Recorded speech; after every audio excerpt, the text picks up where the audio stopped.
Good evening, everyone, and thank you, Bruce. I am delighted to be back as your moderator for debate number 13, Does God Exist?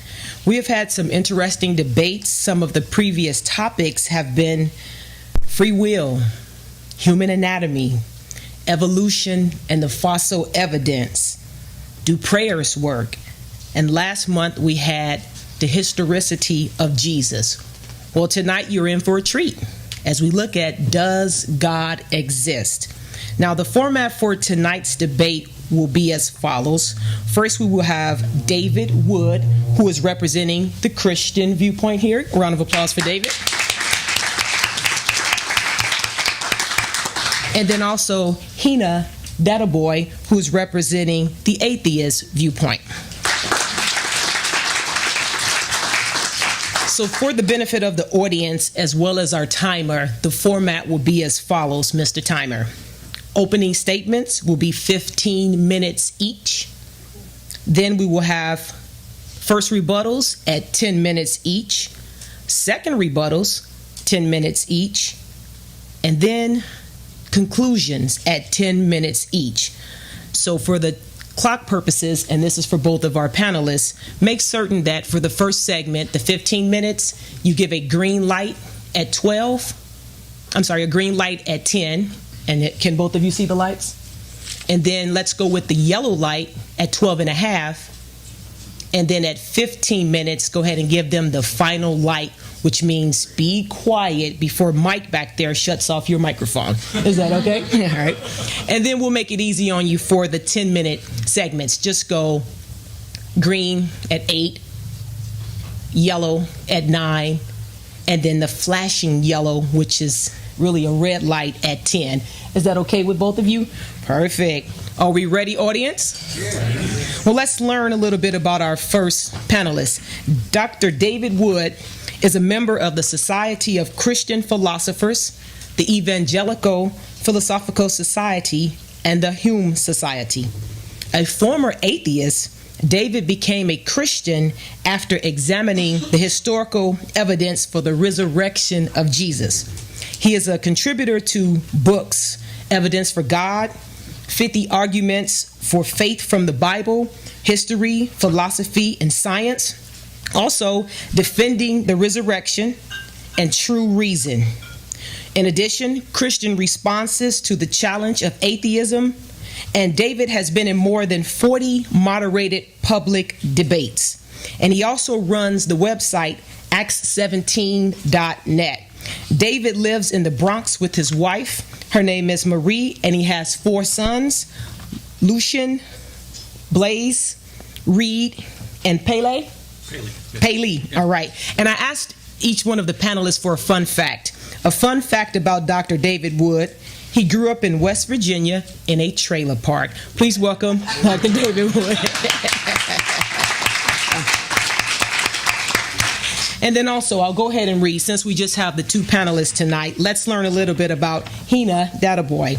Now, she spent her childhood as a practicing Muslim who never in her right mind would have believed that she would grow up as an atheist, feminist, secular humanist. Heina has been an active participant in atheist organizations and events all around Orange County, California since 2007. Now, on the national stage, she's been involved since 2011. She is currently writing a skeptic's guide to Islam, and she also blogs on Heinous Dealings of Free Thought Blogs Network. I also asked Heina about a fun fact about herself, and she smiled and said, Della, I will be attending my first prom this weekend in Missouri. A round of applause for her. So without further ado, let's go ahead and open up. I will invite to the podium Dr. David Wood for his 15-minute opening statement. And let's make sure that we do have the cell phones silenced. It's okay to take pictures and text your friends or whatever, but let's have them silenced because this is being recorded. Is that okay? Are we ready? Yeah. Are we ready? Yeah. Dr. David Wood, you're up.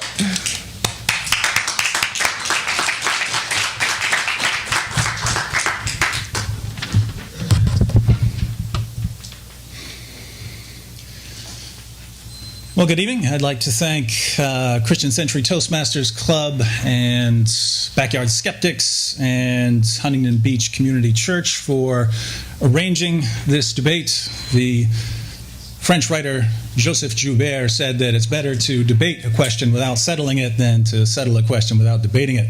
I hope we can settle the question of God's existence tonight, but at the very least we'll debate it. I'd also like to thank Heina for representing the atheist position. Some of my best friends over the years have been Muslims, and the psychological pressure to conform and comply is beyond what many of us can comprehend. So I'm always impressed when someone has the courage not only to leave Islam, but also to do so openly. So, does God exist?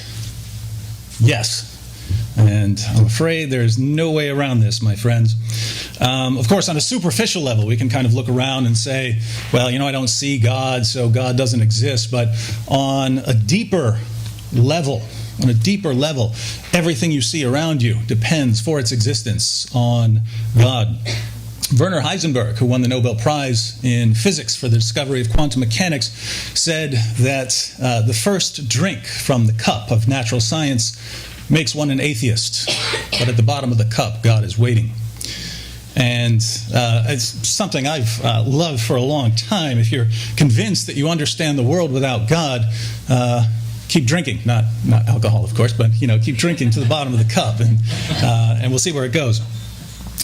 Now, to show where this goes, think about what's necessary, what's required for something simple, something we're doing right now. Think about what's required for us to be having a debate right now. I think we'd all agree that we're having a debate, so what's required for this sort of thing? Well, the first thing we need is a universe to debate in. But the interesting thing about the existence of our universe is that it requires an omnipotent, personal, timeless, immaterial creator. For thousands of years, theists maintained that God created the heavens and the earth. For most of that time, what atheists there were maintained that the universe is eternal. And these seem to be the only two possibilities. Either the universe has been here forever, or you come to a limit if you go back in time. Much to the horror of atheists, 20th century research showed that the universe is expanding, and therefore that we can trace it back to a beginning. Now, since the universe began to exist, we're left with two further possibilities. Either the universe began to exist as a result of some cause, or it sprang into existence uncaused. Now, the second alternative is obviously absurd. Out of nothing, nothing comes. But this means that the universe has a cause. This cause can't be bound by time or composed of matter, because time and matter came into existence with our universe. So the cause of our universe has to be timeless and immaterial. It also has to be personal. There are only two kinds of causes we appeal to, natural and personal. Natural causes are the kind we appeal to in scientific explanations. Personal causes are the kind we appeal to when we said that someone chose to do something. Now, the beginning of the universe can't have a scientific explanation. Scientific explanations presuppose laws of nature, and nature wasn't there to bring itself into existence. But this leaves us with a personal cause. And since a personal cause who can create a universe ex nihilo, out of nothing, would be powerful enough to do anything that can be done, the cause of our universe is omnipotent. So we know that an omnipotent, personal, timeless, immaterial creator exists, and we know this based on the simple fact that our universe began to exist. But could we have a debate like this in any old universe? No. In order for Heina and I to be debating right now, the fundamental structure of the universe has to be finely tuned for intelligent life. The forces, principles, and constants of physics, certain physical quantities, the ratios between the masses of atomic particles and the properties of elements and compounds have to be just right, or we wouldn't be here. Consider some of the simple forces of nature. Without gravity, there'd be no planets, stars, or galaxies, and I wouldn't even be able to stand here at this podium. Without the strong nuclear force, protons and neutrons wouldn't hold together in the nucleus of an atom, and hydrogen would be the only element on the periodic table. Without the electromagnetic force, there'd be no chemical interactions between atoms, and the molecules necessary for life could not form. Think about the principles of physics that are essential for life. The Pauli exclusion principle keeps electrons from all falling into the lowest orbital. Without it, there'd be no complex chemistry, and we need complex chemistry for life. The principle of quantization keeps electrons from falling into the nucleus. Without it, there'd be no chemistry at all. But the fact that we have the necessary forces and principles isn't nearly as surprising as the fine-tuning of the numbers that physicists plug into the laws of nature. These are the constants of physics: the cosmological constant, the gravitational constant, the strong force constant, the fine structure constant. These numbers could have had a wide range of values, and yet the values they actually have fall into the extremely narrow range that makes biological life possible. As the late astrophysicist Sir Fred Hoyle said, a common-sense interpretation of the facts suggests that a super-intellect has monkeyed with physics as well as chemistry and biology, and that there are no blind forces worth speaking about in nature. So we need a universe, and we need the fundamental structure of the universe to be finely tuned for life. But just as you can have a beautiful doghouse without actually having a dog, you can have a universe finely tuned for life without actually having life. So the third requirement for us to be having a debate like this is complex biology. So where did Earth's diverse biological complexity come from? The most obvious explanation is some kind of design, and human beings are actually quite good at recognizing signs of intelligence. I mean, if we look around this room right now and ask ourselves, did that camera have a designer? I don't know what person designed it, but I could tell by looking at that it was designed. Same thing with these lights, this microphone, this podium. I don't know who built the podium, but I know someone built it. And based on what many atheists tell me, what are the only things we see around us that didn't require a designer or a creator? Us, human beings. And we just happen to be the most complicated things in the entire universe. Now, if your response is, well, the universe is a big place, and so lots of weird things can happen, I don't think you understand the probabilities involved, and I'd be happy to go over those a little bit later. But until then, I'll just say that if this podium and this laptop require a designer, all the more these hands and these eyes would require a designer.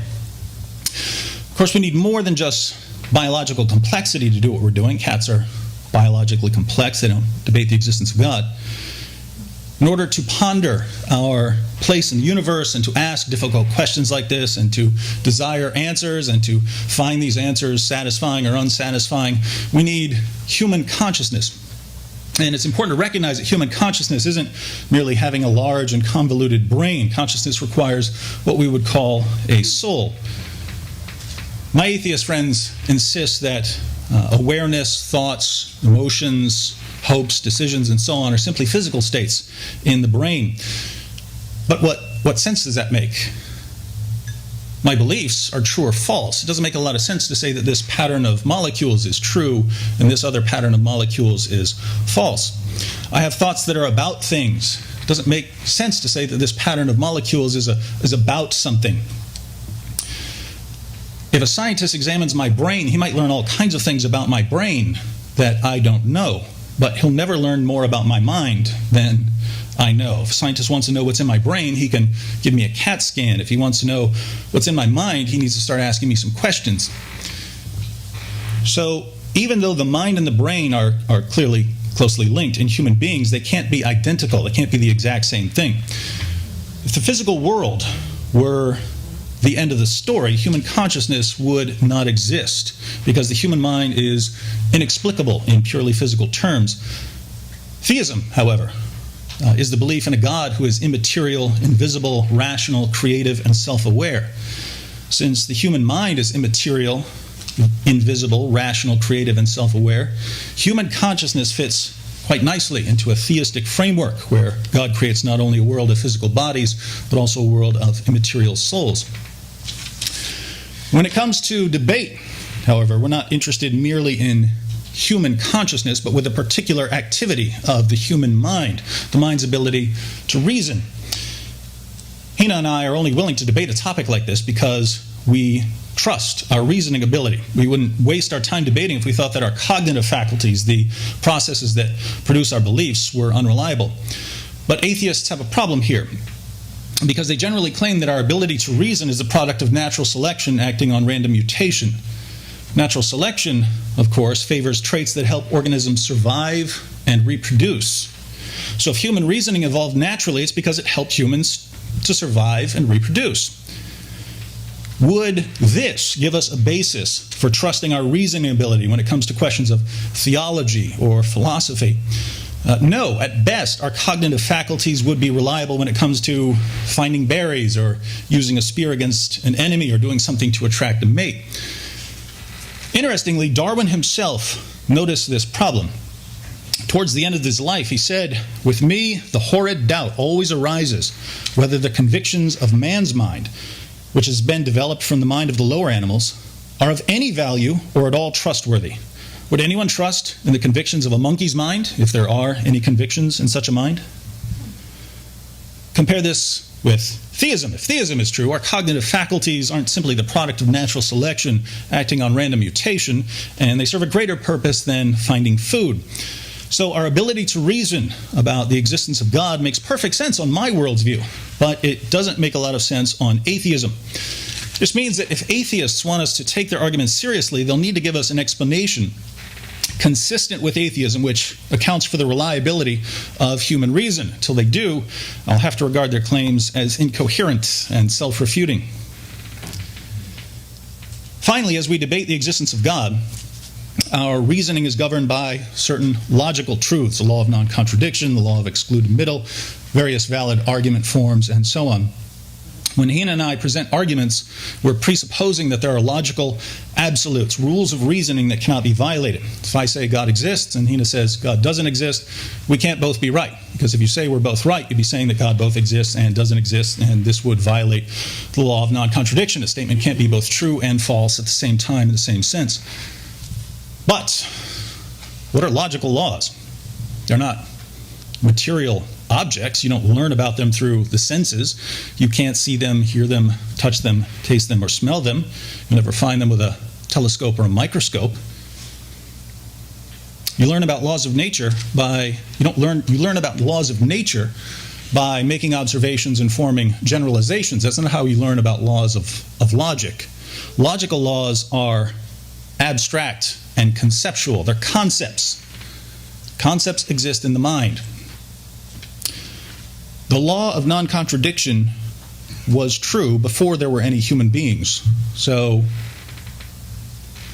the law can't just exist in the mind of humans. If all human beings died tomorrow, it would still be true. In fact, the laws of logic would be true in any universe, not just ours. So the laws of logic transcend time, space, matter, and all human minds. They're invariant, unchanging, and eternal. But if logical laws transcend our world, and if logical laws only exist in a mind, there must be a mind that transcends our world. And we call this mind God. Putting all of this together, we see that in order for Heina and I to be having this debate, we need a universe to debate in, finely tuned laws of nature, complex biology, human consciousness, reliable cognitive faculties, and access to logical laws. The existence of our world requires a powerful, personal, timeless, immaterial creator. Fine-tuning and biological complexity require an intelligent designer. Human consciousness shows that there's a world of immaterial, invisible, rational, creative, and self-aware beings that supports theism and falsifies naturalism. The reliability of our cognitive faculty shows that they have a higher origin than naturalism can provide, and theism gives us this higher origin. Since logical laws transcend our world and only exist in a mind, there has to be a mind that transcends our world. What does all of this mean? It means that even in debating the existence of God, God has to exist. Since debating the existence of God requires the existence of God, and we're debating the existence of God, I'd say God must exist.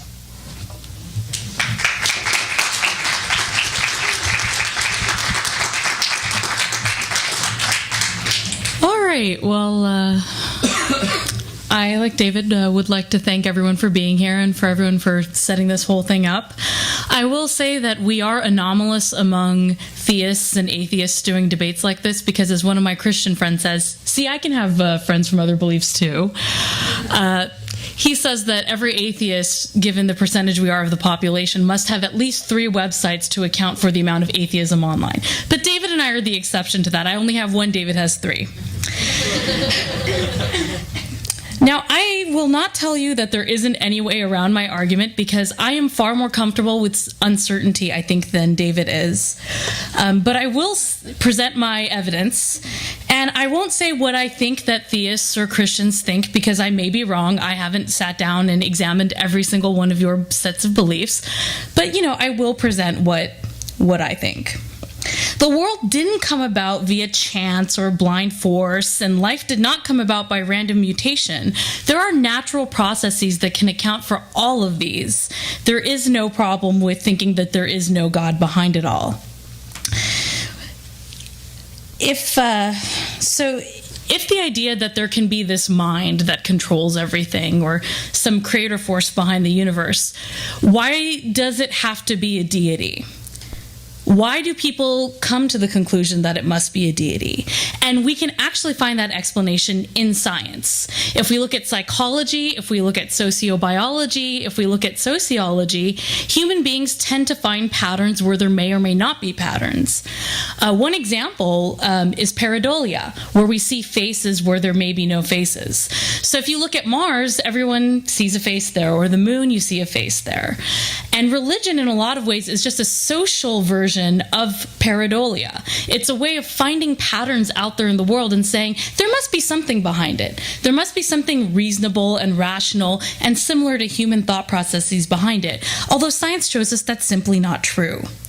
Science is not about settling questions, but about asking them and finding out even more of them. It's the uncertainty principle. It's being okay with the fact that we're just human beings. We're just tiny specks of dust in this giant universe. And there are a lot of things we don't comprehend. I'm fairly comfortable with the fact that I don't comprehend exactly how my smartphone was built. Even though I am in web development, I am in technology.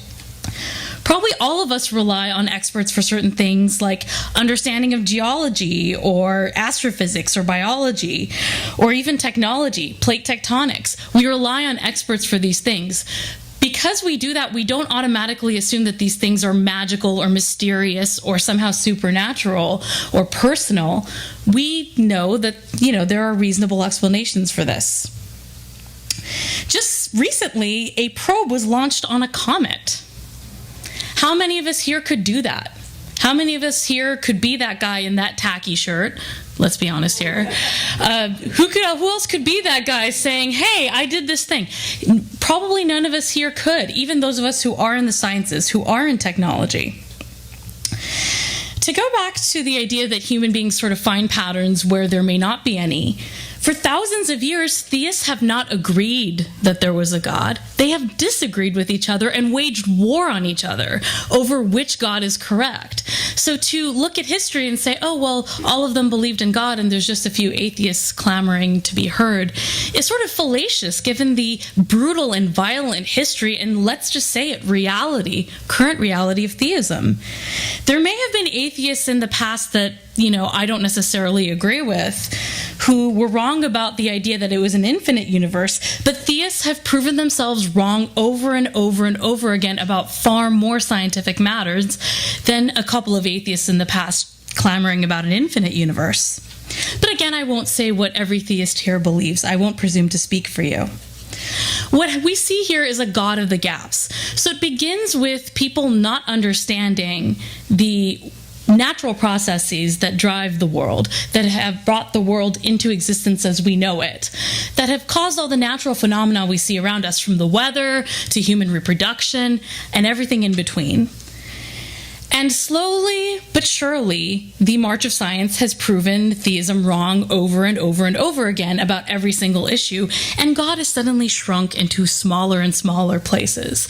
Suddenly, God only explains the final cause of the universe, where before God was said to account for every act of human reproduction.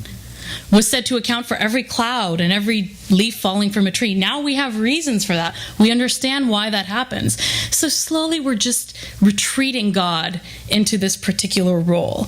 And call me an optimist, but I feel like that role is just going to keep getting smaller. So what do we do? What do we do about that? We accept uncertainty. We accept the fact that we don't have to know everything.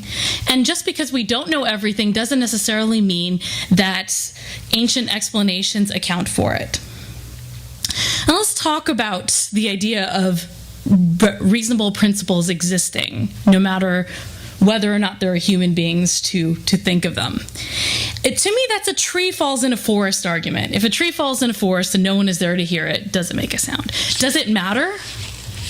If all human beings were wiped out and logic still existed, I'm not sure if that would even be reasonable to talk about, because who would be there to talk about it?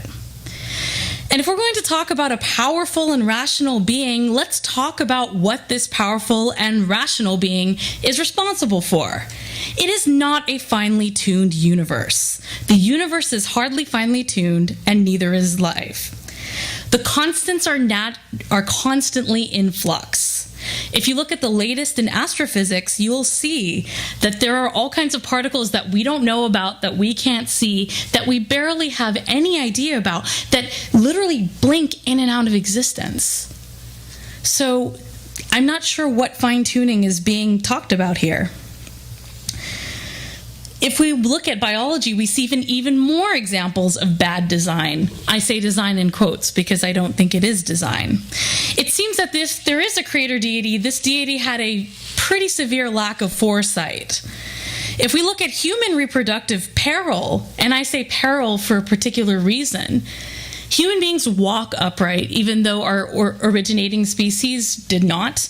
And that means that the female pelvis is so small that giving birth is a death-defying experience.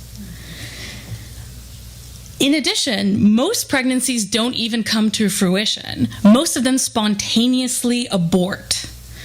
So you have a fertilized egg that certain contingents of the United States are very invested in protecting, but allegedly this very well-designed universe causes most of them to be flushed out into oblivion. The majority of them. The pharynx, which is our throat, it's for eating and breathing. You know how many deaths could be prevented if we had a separate tube for eating and for breathing? Instead, children suffer and die. The elderly suffer and die for the simple reason that we have one tube for everything.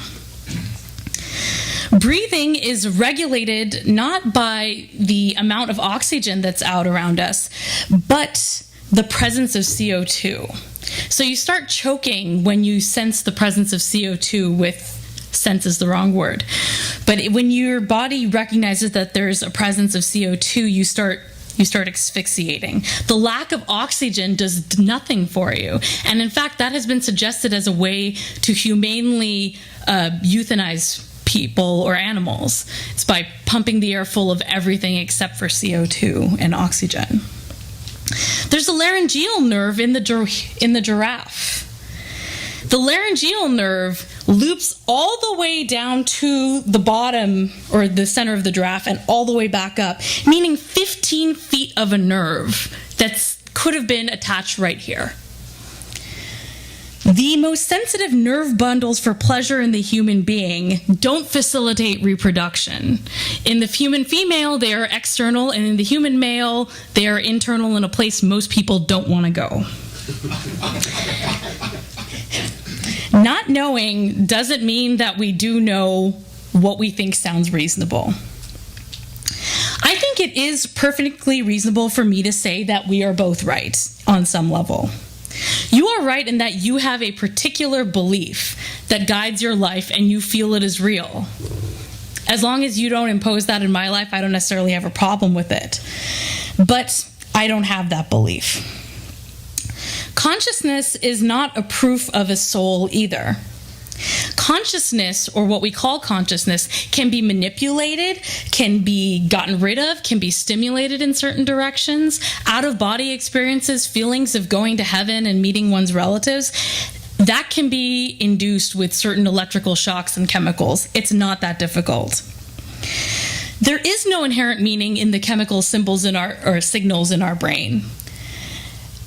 There is no inherent meaning in them, but we do interpret them. They are a part of our biology. They are a part of our bodies. Debate is not a product of some perfectly well-designed universe.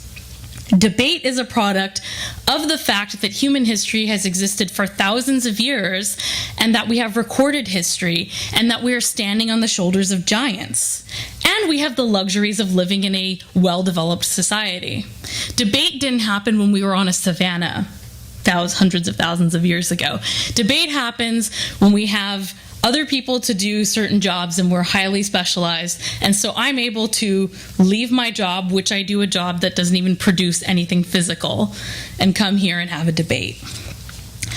I choose to focus on human accomplishment. I choose to look at human history, and you can find all the explanations there for everything that you need. You don't need to go into some sort of supernatural realm in order to see where human knowledge comes from, where this debate comes from, where consciousness comes from.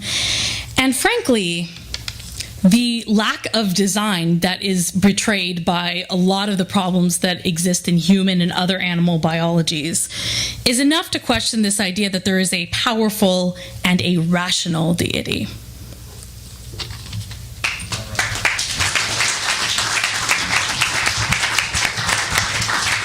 Thank you both for those opening statements. And now, Mr. Timer, we will go into our first rebuttals.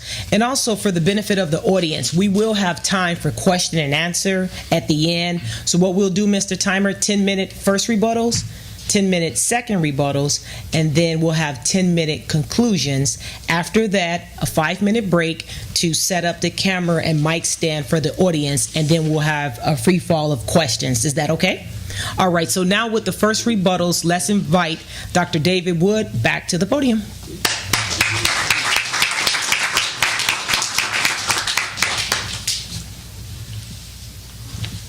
Toastmaster's handshake.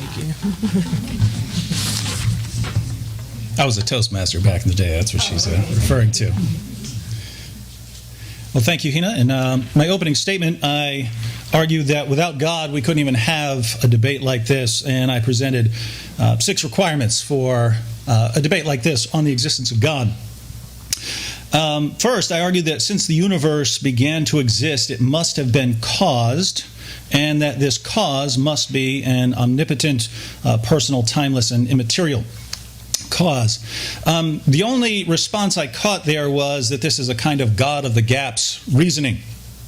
That in the past, theists believe that I think God is responsible for every cloud or every falling leaf, I think is what Heina said. And now we know why leaves fall and we know why clouds form, and therefore God has been increasingly pushed out of a job. And I have to say that's just wrong. That's just wrong. We didn't go. I mean, you could. I'm sure you could find theists who believe that sort of thing. But the major things that you would appeal to for obvious evidence of a creator would be the beginning of the universe or design in nature and so on. And I don't see how any of those have been reduced over the years. I think there's a much better argument now that we know about how cells work and how DNA works and how the requirements to have a living organism. I think we have a much better argument for design and, let's say, biology than we did back in the day when it was just looking around and saying, look, there's a lot of life around here. It's really, how could this happen? So I think we have much better, especially now because we can look at actual probabilities. So as far as the God of the gaps, what we're talking about are the same things Christians have been talking about for thousands of years. I mean, theists have been talking about for thousands of years. And when we talk about something like the beginning of the universe or the fine-tuning of the cosmos, these aren't things that we don't know about. These aren't gaps in our knowledge. We make these arguments because of what we find, right? We find that the universe had a beginning. For centuries, you couldn't prove this. Then all of a sudden, you can prove it. Then now you have an argument that previous generations couldn't make nearly as well. So when we know that the universe began to exist, we know that time and space and matter came into existence with the universe, then we're led to ask, how did this happen? What could cause this sort of thing? And when you examine what kind of cause would be required, sounds an awful lot like God. Second, I argue that the forces, the principles, and the constants of physics are finely tuned for life, and that this points to an intelligent designer of our universe. Heina responded that the laws of the universe aren't finely tuned, the constants are in flux. And here, I'm not sure. I understand what you were saying with the particles, but that's not what we're talking about with something like the cosmological constant. Just to give you an idea here, this is the cosmological constant is the constant that drives the inflation of the universe. That's why the universe didn't just get pulled back by gravity. There's something going in the opposite direction. But it has to be finely tuned to 1 part in 10 to the 120th power. 10 to the 120th power. In other words, if it went in either direction, then we wouldn't be here right now.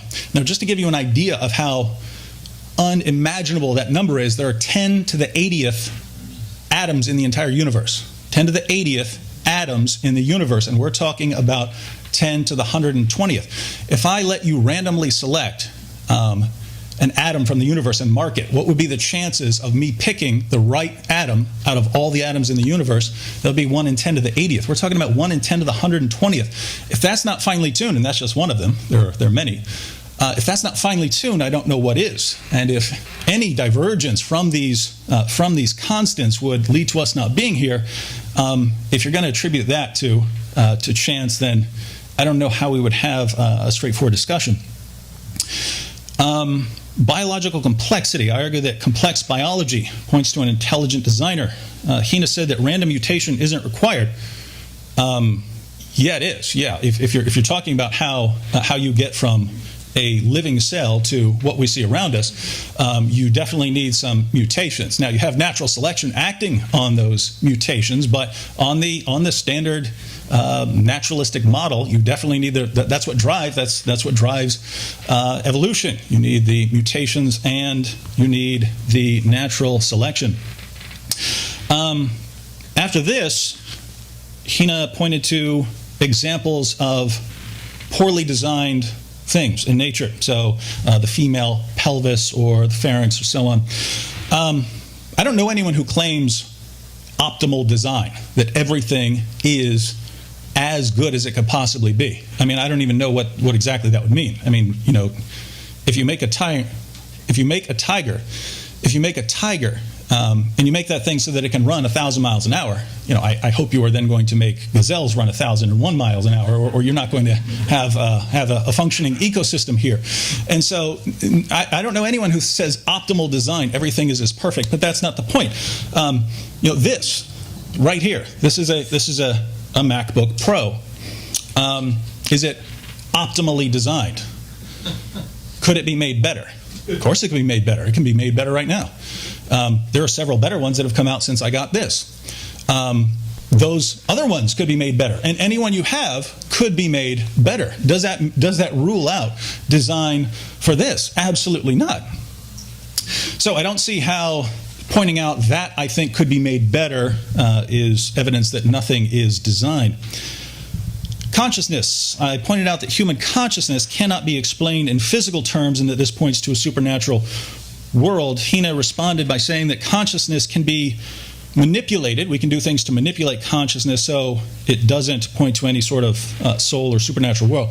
That's not the argument. The argument is physical states are not the same as mental states because they have different sorts of properties. If they have different properties, they are not identical. If they're not identical, then one is not the other. Then mental states are not physical states, and therefore they require something that's not a physical state. Well, what is it? What is it that can bear these mental properties? Fifth, I argued that if atheism is true, we have no reason to trust our reasoning ability. If I don't know if I missed a response to this, I didn't catch one. Maybe she can remind me. But since Heina and I obviously trust our reasoning ability enough, I mean, she's mentioned several times that we learn as we go on, and we do scientific investigation and so on. I believe any of that supports anything, any sort of scientific investigation, historical investigation, debating right now, all of this. If I took atheism, naturalism seriously, I look at that and say, my brain was selected to find berries. My brain was selected to find a mate. What business do I have talking about the ultimate nature of reality or the origin of the universe? We weren't made for this sort of thing. But we're all sort of presupposing that we are made for this. Well, that makes perfect sense. Again, on theism, it doesn't make a lot of sense on naturalism. 6, I said that logical laws only exist in a mind and that logical laws transcend our world, which means that there's a mind that transcends our world. Heina pointed out that, well, we don't know what would happen if we all died, if logical laws would cease to operate.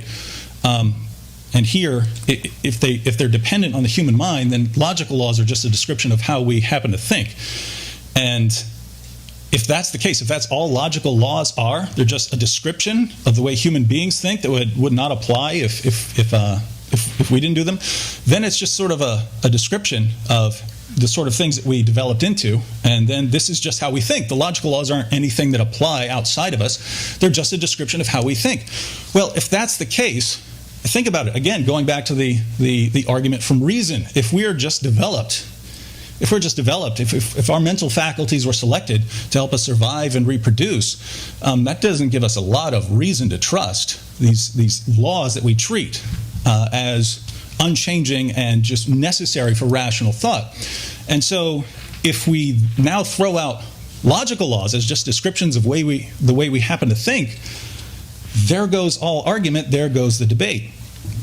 So Heina says that debate doesn't require a perfectly designed universe. I agree. It doesn't require a perfectly designed universe. I have no idea what a perfectly designed universe would look like.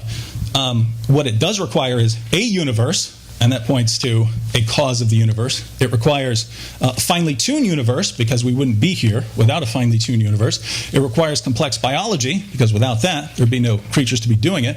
It requires human consciousness. It requires human reasoning ability, reliable cognitive faculties, and it requires logical laws. But all of these things, if we took the naturalistic picture of the world seriously, all of this is, I'd say, in question, to say the least. But I would just say that our experience and what's going on right now would be incomprehensible on atheism.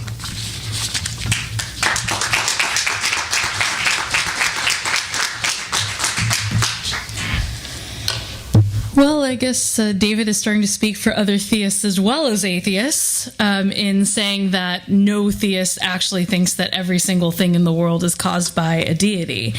I don't think that that's a wrong statement. Many theists do believe that every single thing is propelled and perpetuated and actively involves the participation of a deity. And I noticed he did slip up and say Christians instead of theists, so with that, I hope you'll indulge me in quoting from what I believe is a holy scripture about sparrows falling and deities being in control of every single even little birdies on trees. And since apparently we're going with 6 premises to which I did not agree prior, I will go with them. The cause must be omnipotent, timeless, and personal. That, I think, contradicts a little bit to the idea that the finely tuned universe does not have to be optimal. If this deity is omnipotent and reasonable and timeless, why would they not create the most optimally designed universe? Gazelles and felines aside, there are a lot of design flaws in this universe that don't have purpose except that they're there. Except that they simply exist. So to talk about gazelles and felines and animals catching each other and eating each other, how about let's talk about that. This is a designed universe where the way we survive is by eating each other. This is a finely tuned universe. We must kill and consume other beings in order to live, be those beings plants or animals. So I'm not sure if an omnipotent, timeless, and personal being, this perfect being, would really be able to say that, there's evidence of that being with the finely tuned universe if you're arguing against optimal design. Where does the omnipotence go? Where does this all-powerful, all-knowledge go? Suddenly it's out the window when we're talking about, the human reproductive system. There's no explanation for that other than that we were naturally selected and there was no magical designer behind it. Biological complexity does rely on mutations, but they are not random. Randomness is not what's going on here. Natural selection is, and yes, mutations do happen and are selected for, but there's no randomness about it. If you mutate to be a certain way that causes you to die, you will die. And to go to the idea that we need to talk about causes. We need to talk about why we were made. That is an inherently theistic argument. To say, well, if we were made to hunt berries, we weren't made to hunt berries. That's not what I'm arguing. And in fact, I never made that argument. It was kind of shoved into my mouth a little bit. But instead, human beings evolved through natural selection, and we can do a lot of things that aren't traceable back to our ancestors. This is the shoulders of giants argument. The idea that we are standing on the shoulders of giants. We have prior human knowledge to build upon. This is part of our survival mechanism as a species. Contrary to what David was arguing, that we evolved to pick berries and reproduce, human beings evolved this consciousness that is incredible and is not to be, denigrated in any way, I think. We have this large brain, and we have sacrificed a lot, evolutionarily speaking, for this large brain, including, adding peril to childbirth because of the giant heads of our babies. But a lot of what we do is based on consciousness. We're born naked, screaming, and helpless, right? We rely on each other as a species. We are a social species, and we are far from the only social species, especially if you talk about mammals. There are many mammalian species that rely on each other to exist. And we have the most complex societies of all of them, and that is partially because we're able to do this. We're able to reach out to each other. We're able to do that. As far as mental versus physical states, there is no proof of a mental state that is disparate from a physical state other than what people say they think. So you can say, oh, I have a mental state, and it's different from my physical state, but we can say your mental state is being caused by this physical state. You are hungry because leptin is being released. You may say, oh, that's a separate feeling. That's a feeling I have. That's a thought I have. There's no need to attribute that to something other than the physical cause, except for, the human tendency to think we're special and find patterns in everything. I don't necessarily 100% trust my reasoning ability. I mean, I have made a few flubs here and there today, so there you go. And in a lot of ways, debate is pointless because none of us are going to walk out of here thinking differently. None of us is going to walk out of here a changed person. None of you are going to come to me and say, I renounce God. And none of you are going to go up to David later and say, I accept the Lord Jesus Christ. That's not going to happen. So what is the point of debate? Ask yourselves that. For me, it's to exercise my intellectual muscles. It's to meet people who are different. But this goes back to the idea of cause. I feel like those who believe in theism, those who feel the need to have a dogma in their lives, do feel a need to attribute a supreme cause to everything, from the universe to a simple debate here today. When in reality, we have created these meanings. We have created these meanings for ourselves. And even theists disagree about what the meaning is. There are theists who would disagree that this debate's a good idea at all. There are theists from my past who would say that this debate is downright sinful because men and women are sitting together and I'm uncovered. So to say that, there must be this particular cause is sort of fallacious because theists all disagree as well. All right. So to go back to that consciousness argument, consciousness can be manipulated physically. I'm not saying that we can manipulate your physical state and then your mental state is something separate that's manipulated. They are one and the same. Electrical shocks, like I mentioned earlier, can be applied to your brain and you will experience a mental state. And you might feel it as a separate thing from your physical state. You might report it as a separate thing, but they are one and the same. Our brains and our bodies are not separate. Our brains are part of our bodies. And in fact, the latest research in human biology shows that our digestive systems actually have a great concentration of neural tissues, and that would even affect the way that you think. So if we were to take my brain and put it in David's body, my thoughts would not transfer. That's not how it would work, because he has a completely different physical set to support that brain. As far as logical laws go, again, if there were no human beings around to talk about these things, and heck, even back in the day before human beings sat around talking about these things, when we were too busy picking berries, I believe was the phrase, was there concern over this? Were those theists debating logical laws and using that as proof? Were those theists using the cause of the universe as proof? No, they were using the simple things, the sparrows falling and the clouds forming.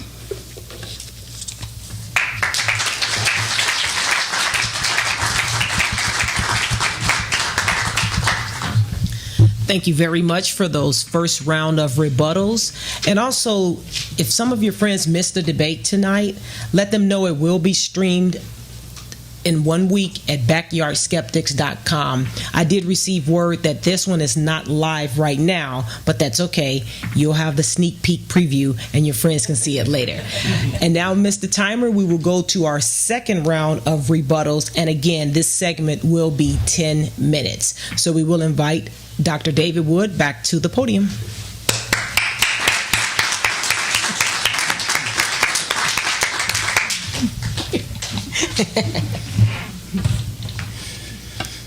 I just wanted to compliment Heina briefly on her organizational skills. I've been in lots of debates, and I haven't seen too many people who sort of go point by point and stick to it throughout the debate. It's kind of one person offers an opening statement, and then from then on, it's kind of a free-for-all of anything that pops into anyone's head. And so it just was interesting to be going back and forth, kind of point by point. Heina began by saying that some theists do believe that God causes everything that happens. I didn't deny that. I granted that. What my point was, when we're talking about scientific explanations and how we're bringing God in as kind of a hypothesis to account for something that we just can't account for, the things that atheists say that we were doing that with are almost never the things that anyone has ever done that with. What historically, but before the modern scientific age, people were appealing to God as creator of the universe and as creator of life. These are the things you find in the Bible or in the Quran, and so on. And those are the very issues where we keep finding more and more evidence, not less and less. It's not God getting wedged out. It's the gaps that cannot be filled by anything but God become clearer and clearer. And by the way, you can flip that. You can say it's a kind of chance or an I don't know of the gaps. Anytime we get to something that this is something that can only be accounted for by appealing to a creator or a designer or something like this, and say, well, we don't know everything yet, or chance explains it. You can do that with all kinds of things. But again, we're not going with gaps in our knowledge. We're saying these are things that we know, and these are things that we know, and here's what is required for these things that we know. As far as the origin of the universe or the fine-tuning of the universe and biological complexity, the sort of response that was kind of put into all of these is, if God is omnipotent, why not make a better universe? As far as the origin of the universe, the point of the argument is, if you have creation ex nihilo, if you can go back to a beginning of the universe, a being that is capable of bringing a universe into existence would be omnipotent. It would not be made of matter. It would not be bound by time, because time and matter and so on are coming into existence with the universe. So that's the point there. But if you're going to say, well, I can imagine how God could make it better. God could do this or God could do that. I'd like to know what atheists mean here, because now we're on a completely different argument, which is something else that I would say is required by us even having this conversation, having this debate. If Heina is pointing out that she can spot things that are wrong with our universe, and that a truly omnipotent being would be required to do if this being is really good, on what basis, right? In other words, think about this. If we're just going with sort of nature, the natural world, we kill and slaughter each other all the time. We see this. We know how this works. That's the world we live in. We have no experience of a world other than the world we live in. So how do we know this would be better if this were some other way? We're presupposing a kind of moral law here. Where do we get that? You don't get it on naturalism. In other words, let me put this differently. Given a naturalistic framework, where do we get our moral values, the things we appeal to and say, this is what a good being must do, and that is something a good being must not do? Where do we get that? You only have two ways. You only have two directions you can go to as a naturalist. You can say that certain patterns of thinking and values are sort of hardwired into us by the evolutionary process. So certain features of our ancestors helped them survive and reproduce. So a kind of herd instinct, helping out other members of the herd. Or you can say it's got something to do with society. So society indoctrinated us into thinking that this is right and that is wrong. Which one of those do you get to apply as some sort of objective standard that would apply even to God? And the answer is, if you really take your own worldview seriously, you couldn't apply either one of those and say this is what a deity would have to do. It would make no sense to say, here's what we're hardwired to do biologically, and therefore those are the rules that God must follow. I mean, a lion will enter into pride and kill off the children of the that were there previously. You don't say, well, if that's what helps that lion pass on its offspring and its genetic material, therefore it's the right thing to do.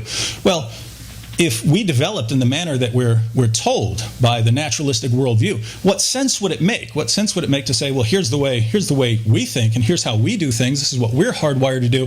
Therefore, if God exists, that's what God must do. And similarly, if you're going to say, it's societal indoctrination, we hear as we're raised what our society tells us is right and wrong. That's not objective either. That's nothing you could apply to God. One society says do one thing, one society says to do something completely different. So atheists just don't have anything in their worldview that they can say, here's my worldview, but if God existed, here are the things that would apply to him. But we're all, and atheists in general, it's very rare. You find plenty of atheist philosophers and so on who will go on to say things like that. But among your average atheists, very quick to say, this is what God should have done this, and he should have done that, and should have done this, and should have done that. And so we all have these sort of rules that we understand, that we are so confident in. We will say, these apply even to God. And what does that require? One, it requires that there are moral absolutes. You don't have them on natural. You don't have moral absolutes on naturalism. So even in making the argument, you're presupposing an absolute moral standard. And you're assuming our knowledge, our access to them. Not just that there are certain things that are ultimately right and ultimately wrong, but we have some kind of access to them. We're special. We have a special awareness of things that other creatures and organisms don't have. And all of that would fit those sorts of an absolute moral standard and our access to them, that fits very comfortably into a theistic framework, doesn't fit very well into an atheistic framework. As far as human reasoning is concerned, Heina said that human beings can do things that are not traceable back to our ancestors. Well, we do, but as far as the structures of our physical structures and so on, there's only one way that sort of thing arises in naturalism, right? It's survival and reproduction. Whatever helped your ancestors survive and reproduce, those are the traits and characteristics that get passed on to the offspring, and that's what we have right now. The only reason we're here right now, according to naturalism, is our ancestors did a better job of surviving and reproducing. It's not because our ancestors had some ability to form correct hypotheses about the origin of the universe or about the ultimate nature of reality or whether God exists or doesn't exist. It has nothing to do with it. Whatever helps you survive and reproduce, that's what helps you pass on your genetic information. And so the structures that we have, our brains, our physical structures, that all gets passed down to us. And so I just don't know what she means with these, that we have abilities that are not traceable back to our ancestors. How do we, I mean, you can learn karate or something like that from someone else, but as far as your physical makeup, that does come down from your ancestors. Heina said regarding consciousness that there's no such thing as a mental state that is different from a physical state. No, absolutely not. You can give examples of physical states that are tied to mental states, like pain, right? You get poked with a pin or something like that. It hurts. There's obviously a connection there. But there are mental states that just cannot be described. They can't be described in physical terms. Again, if I talk about me having, if I'm thinking about a grilled cheese sandwich, it doesn't make any sense to say, look, you see these molecules right here? You see this pattern of molecules? That's about a grilled cheese sandwich. This other pattern is not. Or this pattern of molecules, that's true. This other pattern of molecules, that's false. What sense does it make to say that this arrangement of molecules is true and this other one is false? What could that possibly mean? But it makes perfect sense to say this belief is true and that belief is false. As far as logic, I didn't catch any additional response, I don't think. But Heina said something interesting, that debate is pointless because we're not going to change. And I find that interesting because, I grew up as an atheist, and now I'm not anymore. And a lot of that happened after I met a Christian who ticked me off so bad, I decided to destroy him, and then I started studying and then became a Christian. And Heina, of course, is a former Muslim who's now an atheist, so something happened along the lines that made her think otherwise. And so people do unquestionably change their minds and change their views. And the purpose of something like a debate like this isn't just an intellectual exercise or to meet new people. It's for both sides to be exposed to the reasons that the other side has for thinking the way they do and coming to some conclusion about maybe I'm on the wrong side here. So I hope that you guys, there's some atheists back there, will continue to think about these things, and maybe you agree with me.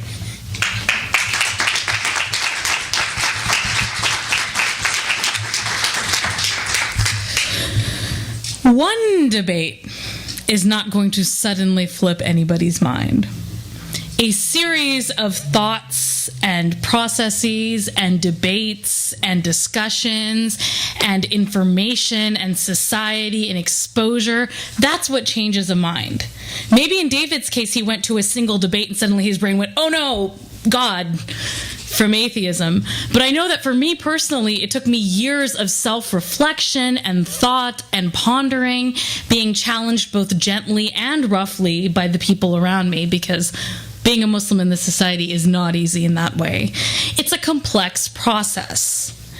And that's exactly what brought about life. That's exactly what brought about the universe. It's a complex process rather than a single moment of creation. God is getting wedged out of explanations. I'm not sure what history we're looking at of theism. Perhaps we should exchange information later about what we're looking at. But God as an explanation is being wedged out. Before, as I mentioned, and I'm not sure if I had made myself clear enough, everything was attributed to God. And that was the end of the discussion. God made the rain. We pray for rain, and then rain doesn't come, God must be mad at us. These are things that are established within theistic canon, in every theistic canon. And to ignore that part of history and to say, all of a sudden in the 21st century, that theists never believed that the rain was caused by a deity is very ahistorical and very bizarre, I think. As far as the basis of morality goes, let me back up and quote what the word was used. Optimal. I didn't say that it was good or morally right for women not to die in agony in childbirth because of poor pelvic design. just saying it would have been more optimal. So, as far as optimal goes, I'm thinking more along the lines of efficiency. It would be far more efficient to only have sperm meet egg when that would end up with new life, rather than having so many happen and all of them just flushing out for no apparent reason. It would be a lot more efficient for the nerve in the giraffe to connect here instead of all the way around and up here. So it's not a moral good that I'm arguing, merely efficiency, which anyone with an engineering or design or software background will know human beings are really bad at. But even I, as a human being who's really bad at efficiency, even I can say that there is something kind of inefficient and not incredibly intelligent about some of the designs out there in the world. How do we know that it would be better for most things to not die? Well, because life is generally a good thing. Good. I don't know. I mean, it seems pretty reasonable on a very basic level that if you want to make something, you won't make it kill itself before it would come to life. That seems kind of ridiculous. But you know, who am I? Who am I to say that? As far as morality goes, to use the term hardwired with regard to human beings is incredibly flawed. There's very little that's hardwired into human beings. What makes us the dominant species on this planet is our plasticity, our ability to evolve and adapt, our ability to think about things and come up with innovative, creative solutions for all kinds of problems. I didn't say that none of our structures are traceable to our ancestors, but karate definitely is not traceable to the very first human beings that walked the African savannas. It was karate, or any other complex concept, comes from a progression of intellectual proceedings that sort of built on each other. So it started with someone saying, oh, man, that guy goes down faster if I hit him here instead of here. And then it built from there. We have thousands and thousands of years of recorded human history that shows us exactly how to get to karate or any other complex concept. As far as morality goes, I was kind of waiting for that one. The structures of morality that we see around us are not objective. I don't think that there is an objective morality because an objective morality very clearly does not exist. If an objective morality existed, then we wouldn't be disagreeing about it. Then we wouldn't be murdering and pillaging and doing all these awful things to each other over moral principles. So there is no objective morality that we know about. What we do know is that certain things make for a better society and a better survival for all of us. So instead of me stealing all your stuff and running off, I can say, all right, this is your stuff and this is my stuff. We good? Okay. Although, you know, in certain societies, that's not what happens anyway. The bottom line is that there is no objective morality. We can see that in this world. And it's another symptom of, I think, poor design. If there were this optimal creator, why not make it so that we're a little bit less horrible to each other? Maybe a little tiny bit. But I guess that's just too much for this deity, if there exists one. Where is this mental state that David was talking about? He's saying, okay, so you have a thought and it's about grilled cheese, I believe. Where is this thought? Where does it exist? We know that he's telling us using sound waves in his throat to vibrate the air and sound waves to tell us that he's thinking about grilled cheese.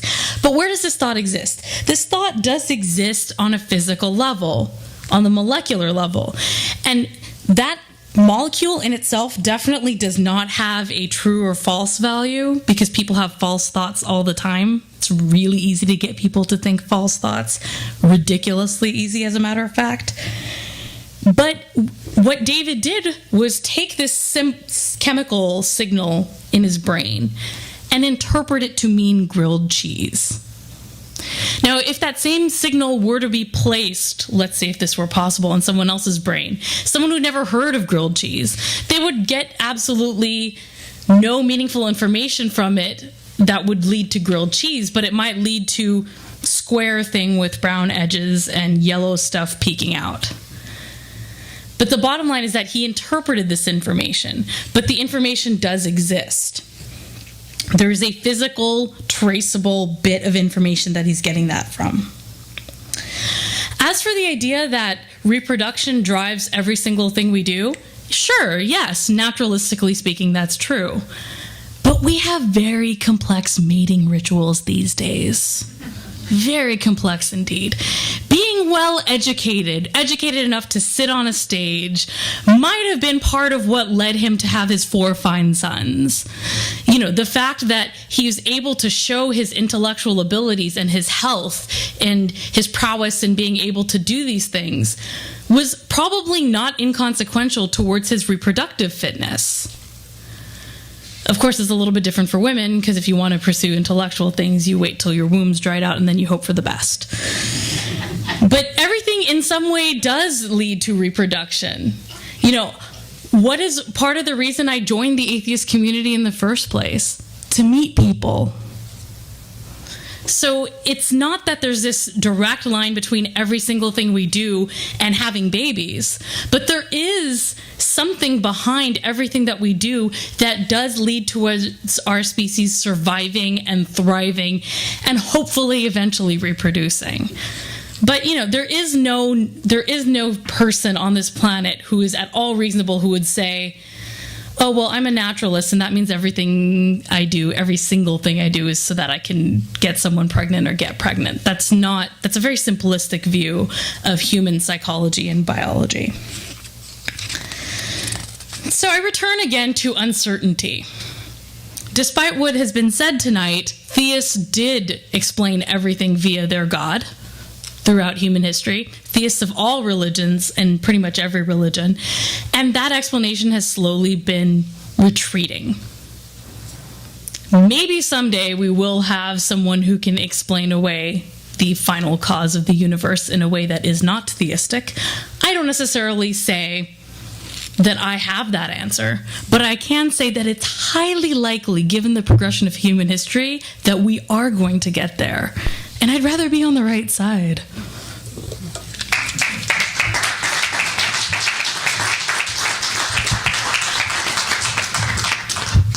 Thank you very much. Again, this is debate number 13, Does God Exist? We've had opening statements, first rebuttals, second rebuttals. Dr. David Wood with the Christian perspective, Heina Dadbhoy with the atheistic perspectives. And now let's move to our conclusions. Mr. Timer, this segment will also be 10 minutes. Let's have a green light at 8 minutes, a yellow light at 9. Were we having a 5-minute break before that or before the Q&A? It's going to come after this one right here, no problem. Mr. Timer, did you get those instructions? Okay, Dr. David Wood, you'll come on up with your 10-minute conclusion, and then we'll have Heina Dadbhoy. Hey, you're here. Let's talk about Scooby-Doo for a second. If you remember the old Scooby-Doo show, some of you are too young, but on Scooby-Doo, you know, every week there were, you know, a new monster, a vampire, a mummy, something else. And by the end of the episode, the mask gets pulled off, and it's a carnival worker or some businessman is trying to scare everyone off, and so on.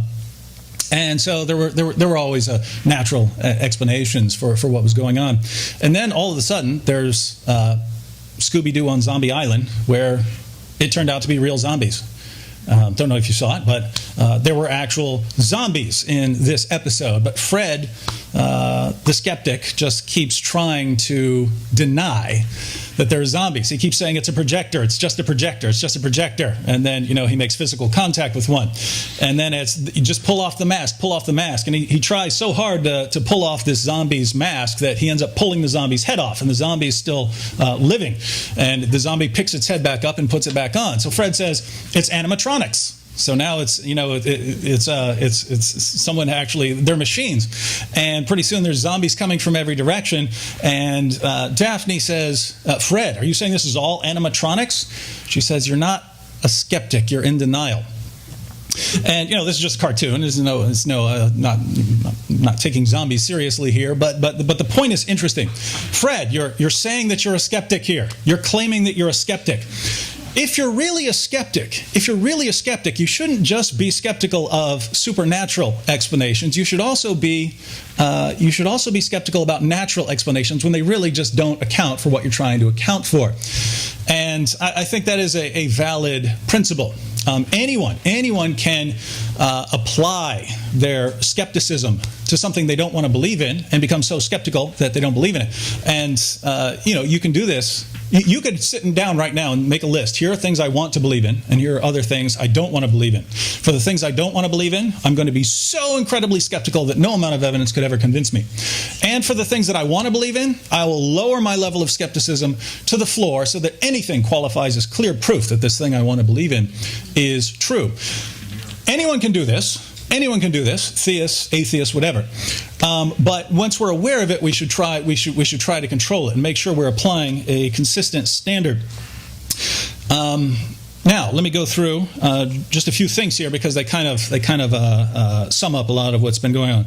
On the one, I've never understood the point of Heina keeps saying that I said no theist has ever. I didn't say that from the very first time I said it. I said yes, you can find theists down through history who have attributed everything that happens to God.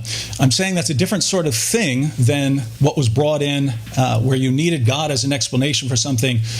We need God as an explanation. That generally was for things like the origin of the universe, or why certain things are right or wrong, or how living things formed, and so on. And so those are still the things that we appeal to. Yes, you can find theists who believe all kinds of things. You can find theists who believe pretty much anything you want to believe down through the ages. We're talking about the general thrust here. And what would it mean?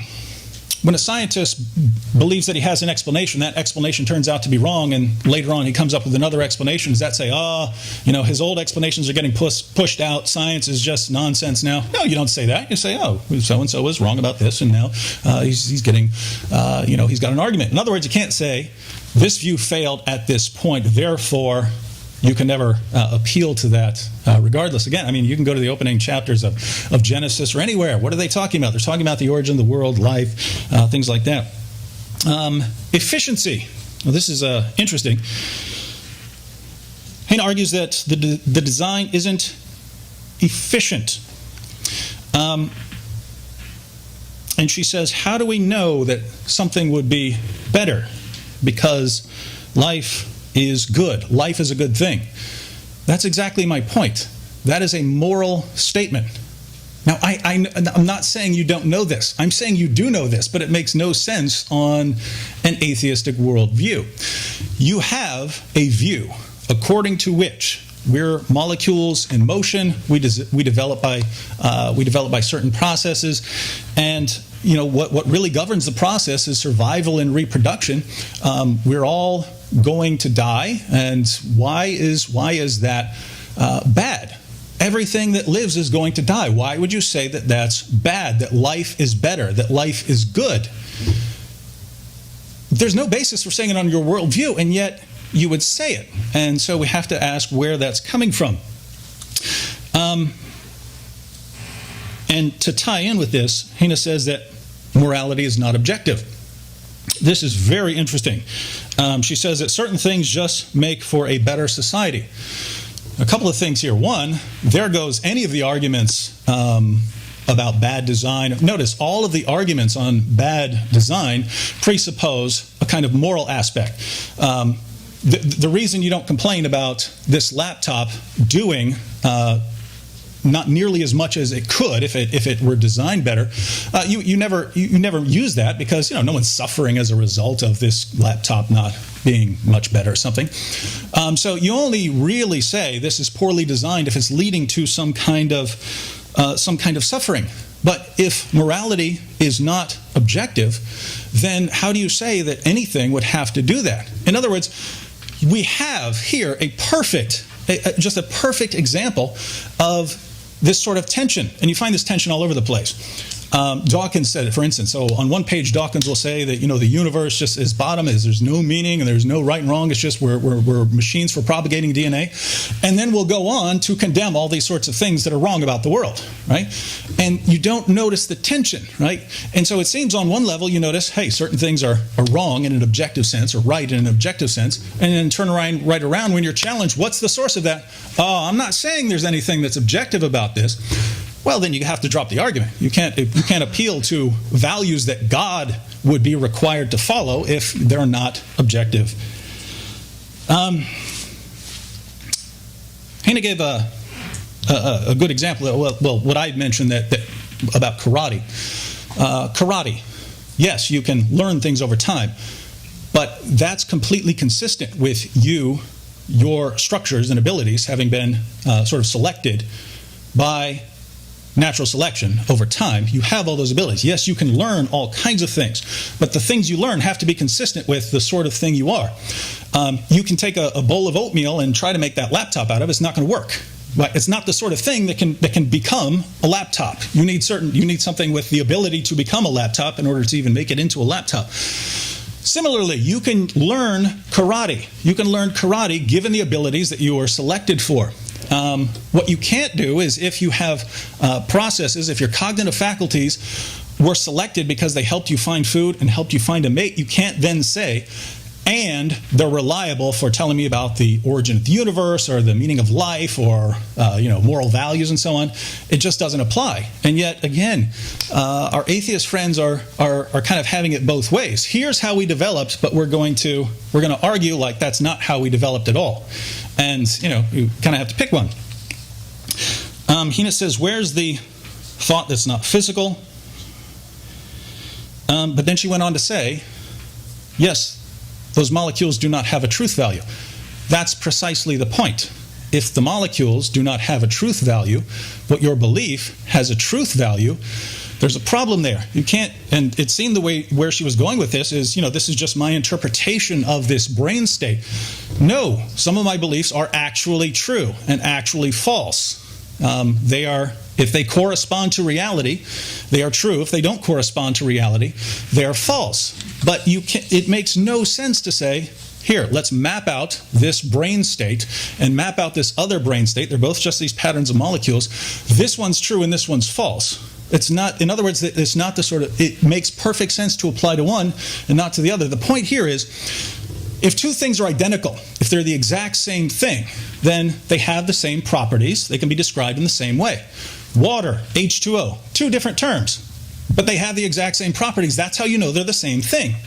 If you're talking about mental states and physical states in your brain, they don't have the same properties and can't be described in the same way, and they can't therefore be identical. If they're not identical, then your mental states can't be completely described in terms of the physical, and they require something else. In naturalism, there is nothing else. You've got nothing else. You've got particles in motion. That's what you have. You have particles in motion. You have natural laws. You have time and space. If mental states cannot be described in those terms, then you need more in your worldview. I have something more in my worldview. And finally, I think Heina's misunderstood when I'm talking about reproduction. She's saying, I say reproduction drives everything we do. That's not the point of that at all. The point of the reproduction is everything that you are now was because of the way your ancestors were in terms of your physical structures. And so if that's the case, according to naturalism, then you can't then say you have these abilities, physical abilities, that your ancestors didn't have. And Heina concluded by saying she'd rather be on the right side, but what is right on her worldview?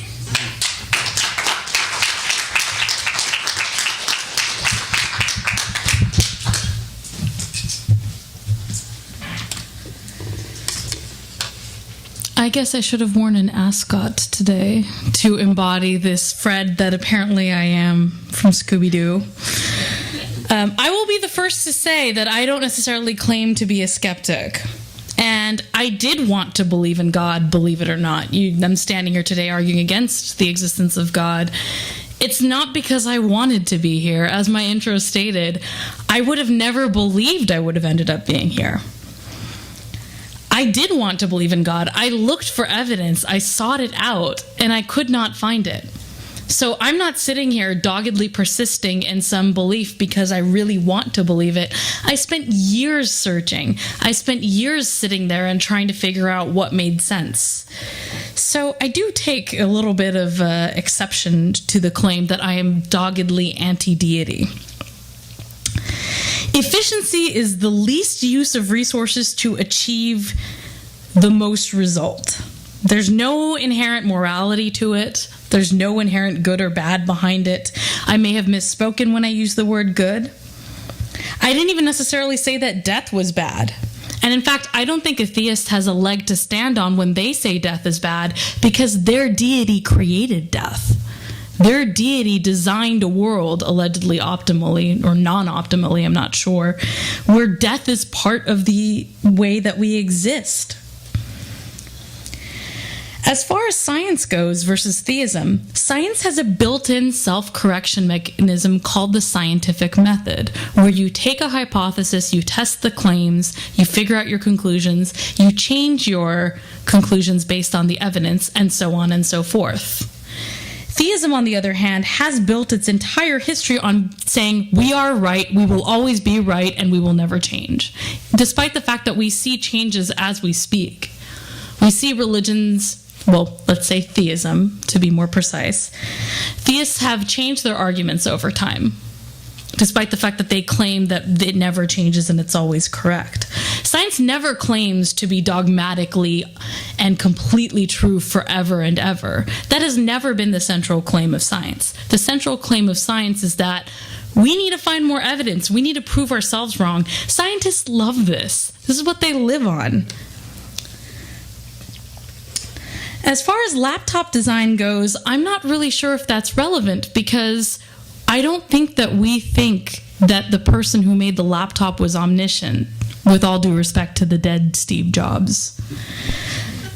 We don't claim that this laptop has to be as optimal and efficient as possible, because we don't think that the person who made it, or the very many, many people behind it, are omniscient.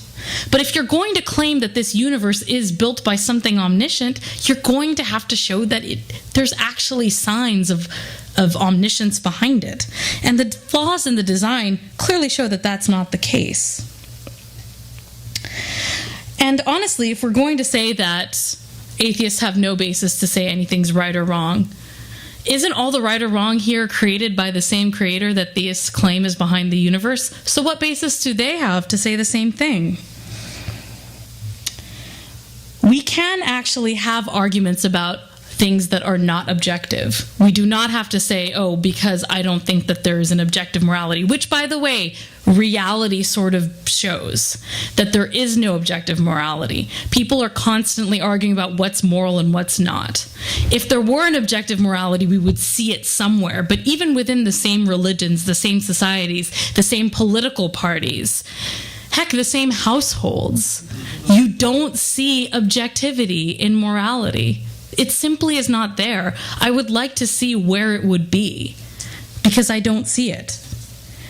But yet we still have conversations about it. And so we can have conversations about things that are not objective. Things like laptops. Maybe I think that an Apple is a waste of money, and maybe someone else thinks that it's not. And we can still have a conversation about it, even though it's subjective. As far as natural selection goes, again, we're going back to this fallacy of seeing patterns where there aren't patterns. We're not necessarily selected for karate. Karate is something we've developed because of the bodies that we have. And that can go for almost anything in human civilization. It's not so much that, an atheist thinks that we were selected for karate. That's completely ridiculous. Instead, it's that we have developed various forms of martial arts and physical exertion in accordance with our physical abilities. We have developed them. There was no need for an external force to tell us what to do that way. As far as the thought problem goes, your thought corresponds to your perception of reality. So where you would see a grilled cheese, maybe one of my ancestors hundreds of years ago would have seen some weird squishy looking thing in the shape of a square. So our perceptions affect what we see as reality. I'm not dealing in truth values here. I'm just talking about what happens in the brain. Interpretation is also a physical mechanism. So it's not that there's some mysterious thing that takes this brain knowledge and makes it into our perception. We have brains for this very reason. We have nervous systems. We have our gut, our digestive system, which also contains a significant concentration of neural tissues. And that's how we interpret the information we are given. And that's where the differences in interpretation come in. What is right? That's a pretty big question, and I don't think that was the topic of our debate either. It's a very large, very sweeping question. But I can tell you that when I did a debate 2 or 3 years ago on this very same topic, I could take the theists that I debated, who made very similar arguments to David, and put them together in a room and say, what is right? Go. And they would probably spend a long time and never actually come to any agreement, because this other guy was not as nice as David, I'll tell you that. He had completely different arguments, and he lied to me and deceived me, which I think David would find to be morally reprehensible. Even though I think that the creator that David attributes to this universe created liars and reprehensible people as well. So I'm not sure where you can say it's bad or good, since this omniscient deity created it. The bottom line is that, again, when I say I want to be right, what I mean is as close to the best conclusions we're ever going to get to ever. That may sound wishy-washy, that may sound questionable, that may sound confusing. But I think that it's better to accept the fact that there is uncertainty in the universe than to have false certainty. There are a lot of things you don't understand. There are a lot of things that I don't understand. There are a lot of things that our ancestors didn't understand. There are things that human beings will probably kill each other and die out over before we understand them. But that doesn't mean that we have to settle for these explanations that shrink and shrink to even smaller places over time. We can do better. And promoting the idea that there must be some sort of supernatural explanation, in fact, hinders our ability to get closer to understanding more and more. And that is the sad irony of theists using arguments like this, because the intellectual predecessors for these arguments would have hindered the progress of this exact line of thought.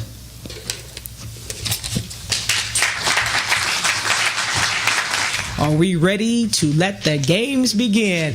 Yeah, let's go. Okay. Dave, thanks for coming. You've been great. Heina, you've been greater.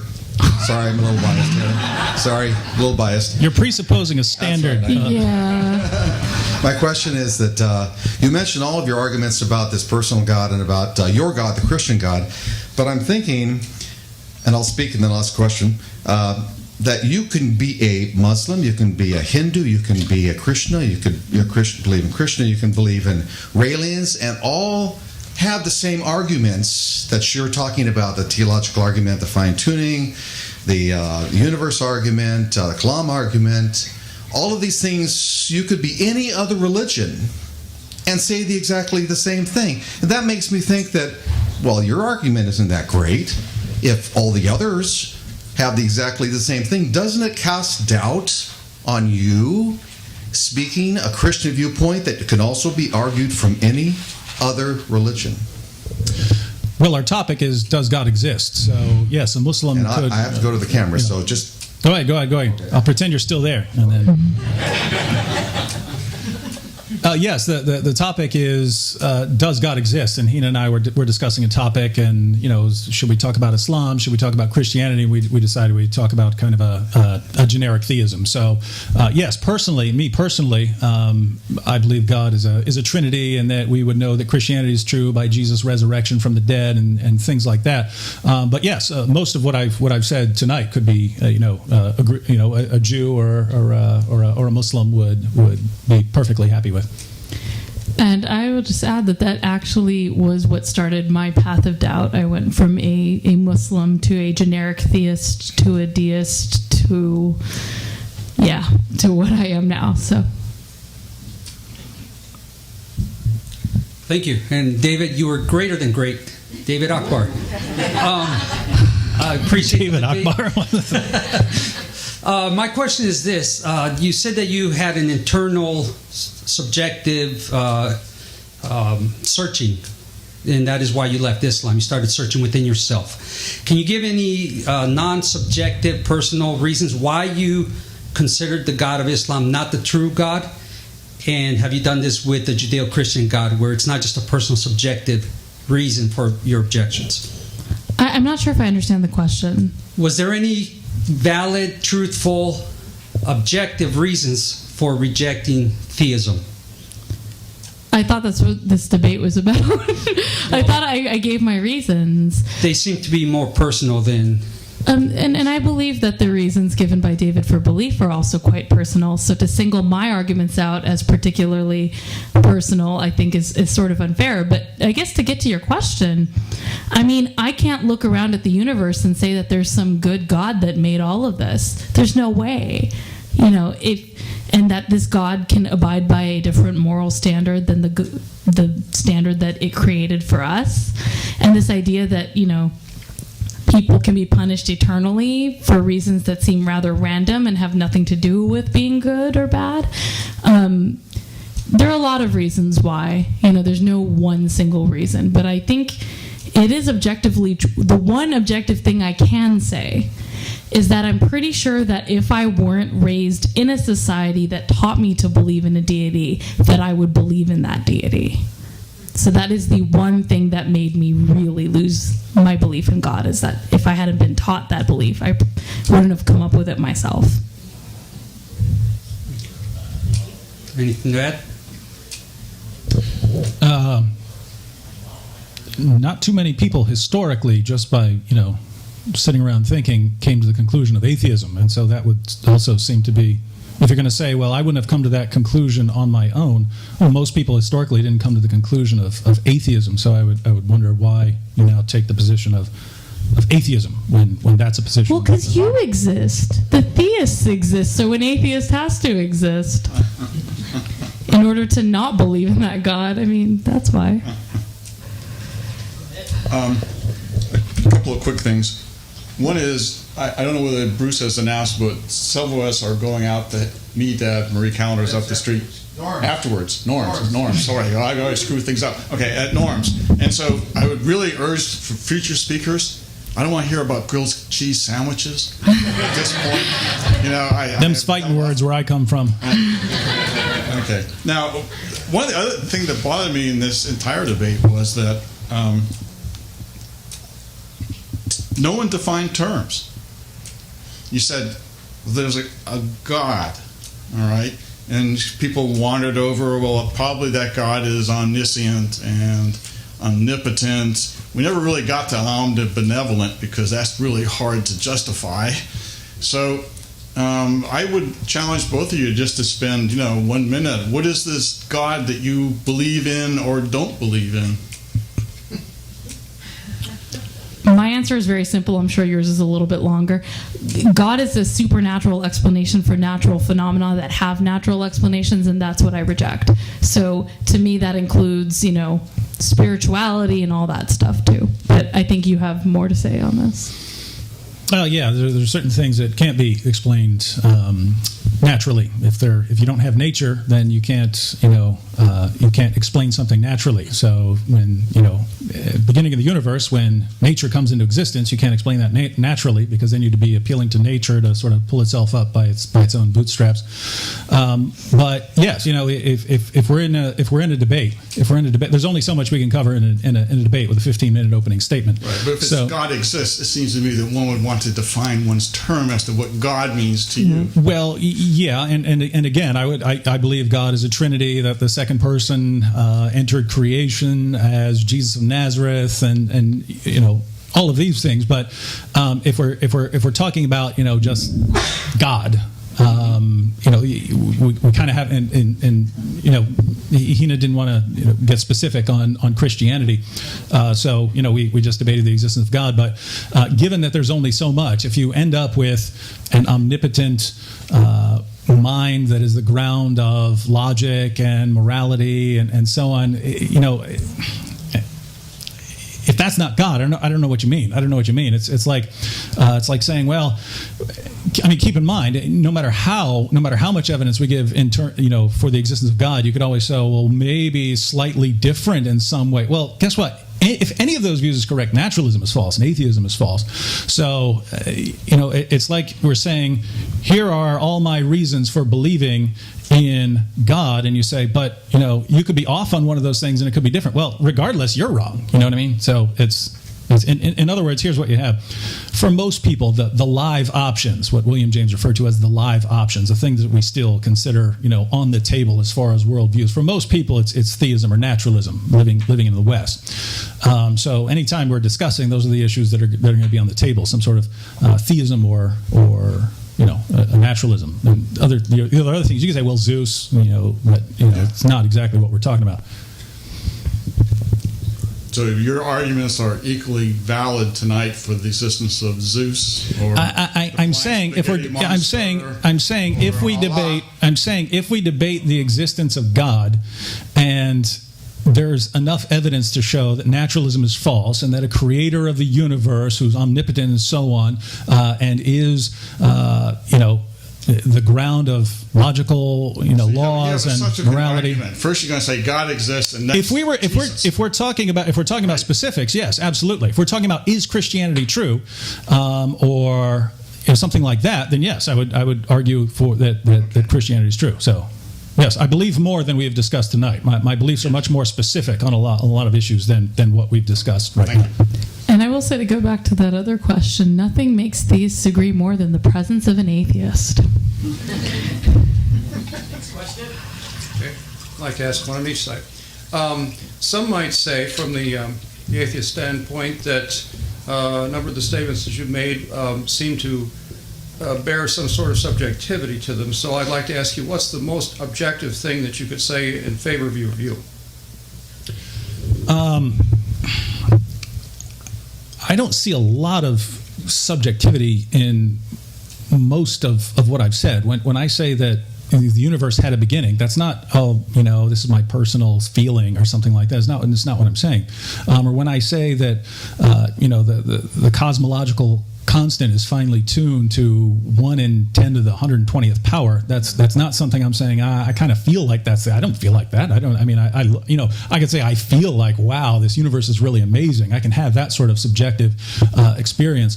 But when we're talking about, those are factual statements. Those are factual statements. Now, what you could say is a kind of subjective part is, our interpretation still plays a role. We have facts, but we also have to interpret those facts. And so there is a degree of personal interpretation, but and I understand people see things differently, but I personally don't see any other way to go on a lot of the issues.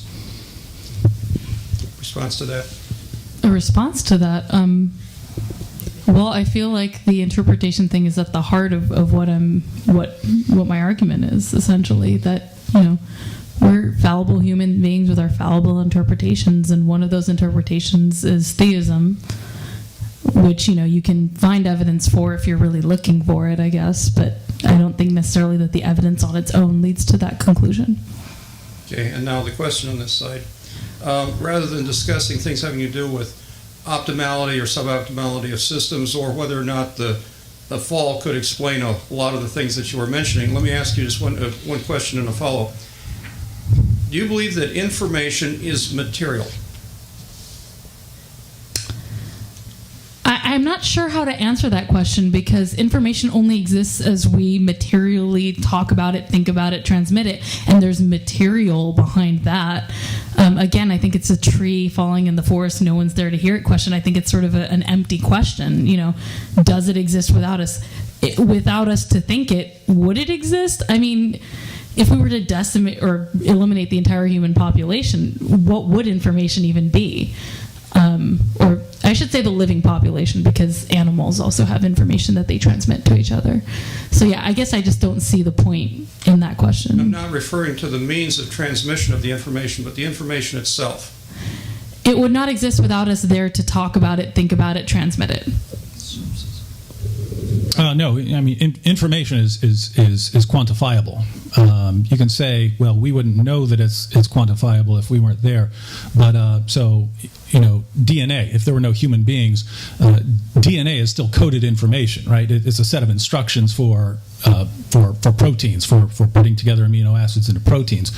So information is something real. It's not the matter itself. It's kind of the arrangement of matter if it has some sort of meaningful, some sort of meaningful pattern.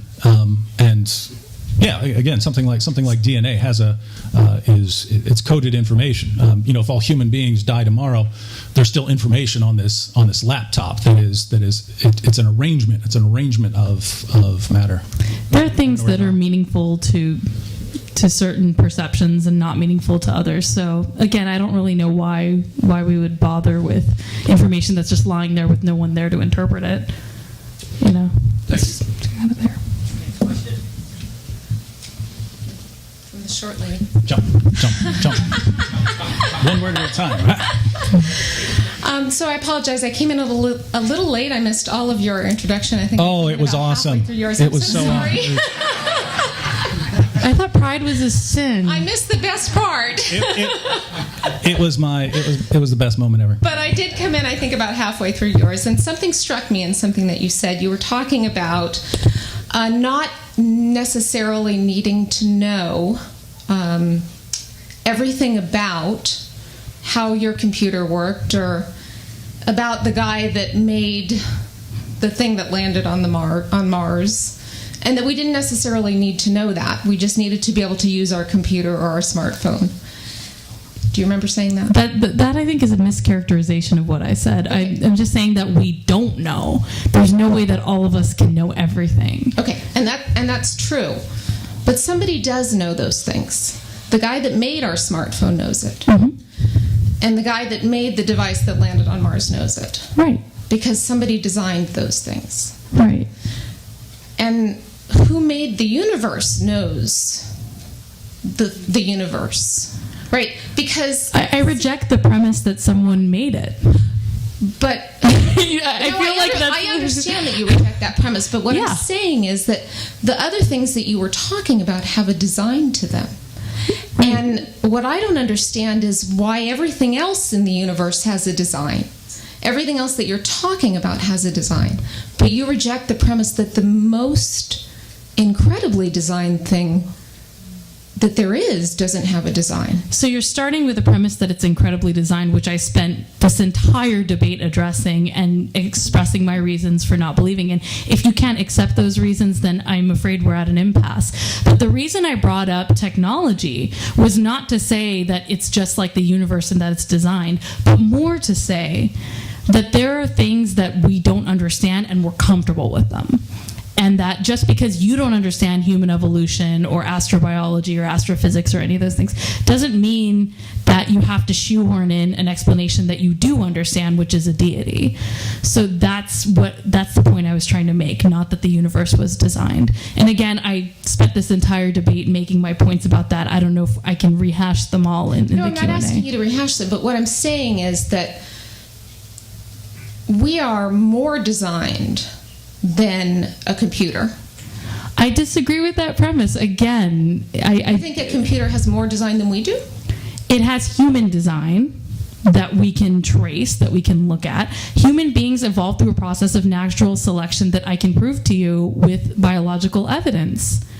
It's not someone sitting down and making a person. There's no evidence of that. There is evidence of my smartphone was made by a slave in China. But, there's no evidence that someone sat down and shaped a person. There's no evidence of that. There's evidence of natural selection, which can be explained naturalistically. Okay. And David, how would you speak to that? I would disagree that life doesn't need a designer. Granting everything that Heina just said about natural selection, selecting, traits and so on, for evolution even to get started, for the process even to begin, you need something very specific. You need life, and it needs to be of a very particular sort. It needs to when it just happens to come into existence, it has the ability already to make copies of itself, right? So it's not just something that has a metabolism, it's something that also has the ability to make copies of itself.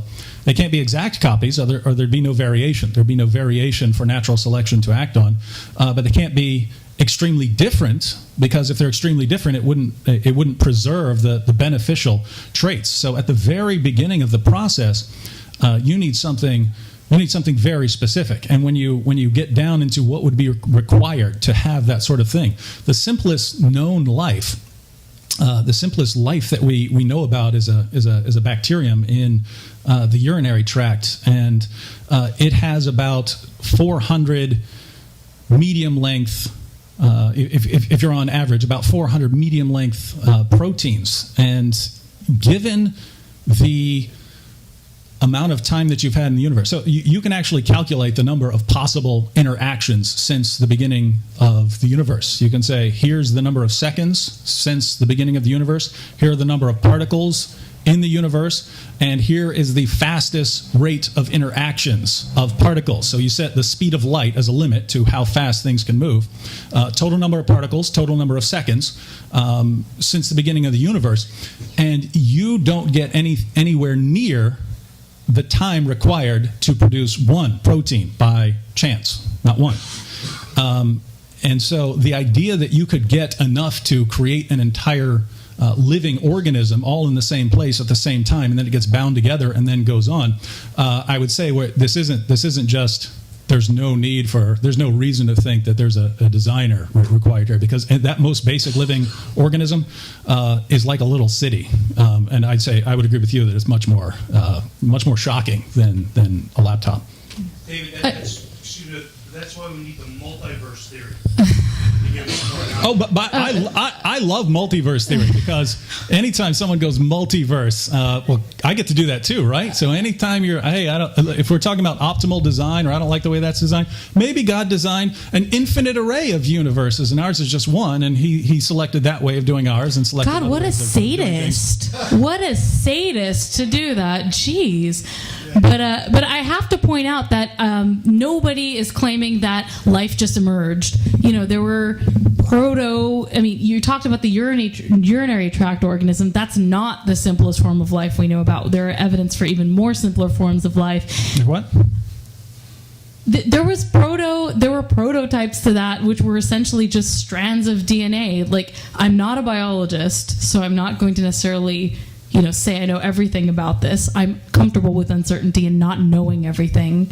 But yeah, the idea that, I'm proposing that, proteins just randomly bound together out of nowhere is not. Well, no, you have the simplest known life, which has about that's alive right now. Yeah, but they evolved for the last. I know, but yeah. No, let me finish. You've had a lot of time. They do knockout experiments where they say, what could something survive without? And you still get down to about 250 proteins that you need for any sort of thing that would qualify as life. There's not just. And before that, there was prototypes of that via. There is evidence for this. And again, I'm not a biologist. I'm saying we agree on things and disagree on things, but there's not on that one. Okay. In your first rebuttal, you mentioned there is no such thing as a mental state. You said there's a physical state, and that a mental state is strictly a phenomena of a predictable mental state. I want to know, did I hear you correctly? It's more that a physical. There cannot be a mental state in and of itself. It has a physical. It is a physical thing, is what I'm saying. This idea, I don't agree with dualism. There's not a mind and a body. The mental state you're experiencing is a physical state. Okay, which then would suggest that all emotional experience can be predicted from physical indicators. You would believe that? I don't have to believe that. You think that's true? Absolutely. Okay. I'd like for you to explain the mechanism, not behind attraction, not behind arousal, but the physical and physiological phenomena that occurs and can be observed in the mental state of love? Serotonin, oxytocin, probably some chemicals I forget because I'm not a biologist. Okay. If that were true, we could predict who would fall in love and be in love with another human being, because you're suggesting how much serotonin, how much dopamine, how much epinephrine, how much caffeine, how much oxytocin. I don't think that's correct. So what's your definition of love if not a mental state? It's a mental state that is physical. A mental state is a physical state. And I think you're misunderstanding. You're talking about very complex socio-biological phenomena. People fall in love, and you can predict who falls in love with whom. In fact, you can look at the sociological data. You're far more likely to fall in love with someone who's in the same social class as you. There's no magic behind that. It's just who you happen to meet. Bonding and pairing isn't the same as love. Right. But oxytocin is, we're talking about the hormone that's released during lactation and breastfeeding. In addition to many, many, many other states, yes. Cuddling does it too. So love is a predictable phenomena, you would That's say. not what I say. What I'm saying is that it's a physical... Okay, so you're proposing... It's a mechanistic... You basically said it can be predicted with... I never said it can be predicted. Phenomena. So let me explain myself again in case this is unclear. Sure. A mental state is a physical state. One has feelings, and those feelings are shown in brain scans. And what I'm saying is that a mental state is not a separate thing. It is part of your physical being. Your brain is part of your body. And so to talk about love is to talk about a very complex thing. What kind of love? Falling in love versus experiencing feelings of love, those are all separate things. But that isn't to say that I can predict who's going to fall in love with who. I'm not God, if we're going to make a joke here. I'm not anybody. But the bottom line is that a mental state is a physical state. You can measure that thing that's happening in your brain as you feel love. Prediction, that's beyond me. That's beyond anyone, if we're being honest here, right? Yeah, I agree with Heina on a lot of what she said. The view she's defending is called identity theory. Mental states are identical with physical states. It's one of the leading views.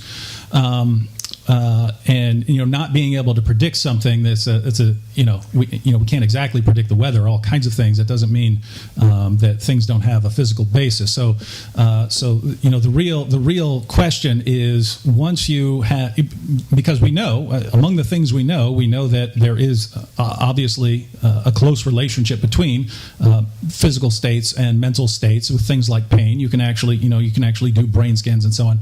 So the question is there anything left over? And so the person who's making the argument for a kind of dualism has to, that would have to show that there are certain properties of mental states that cannot be described in physical terms. That's how you would do that.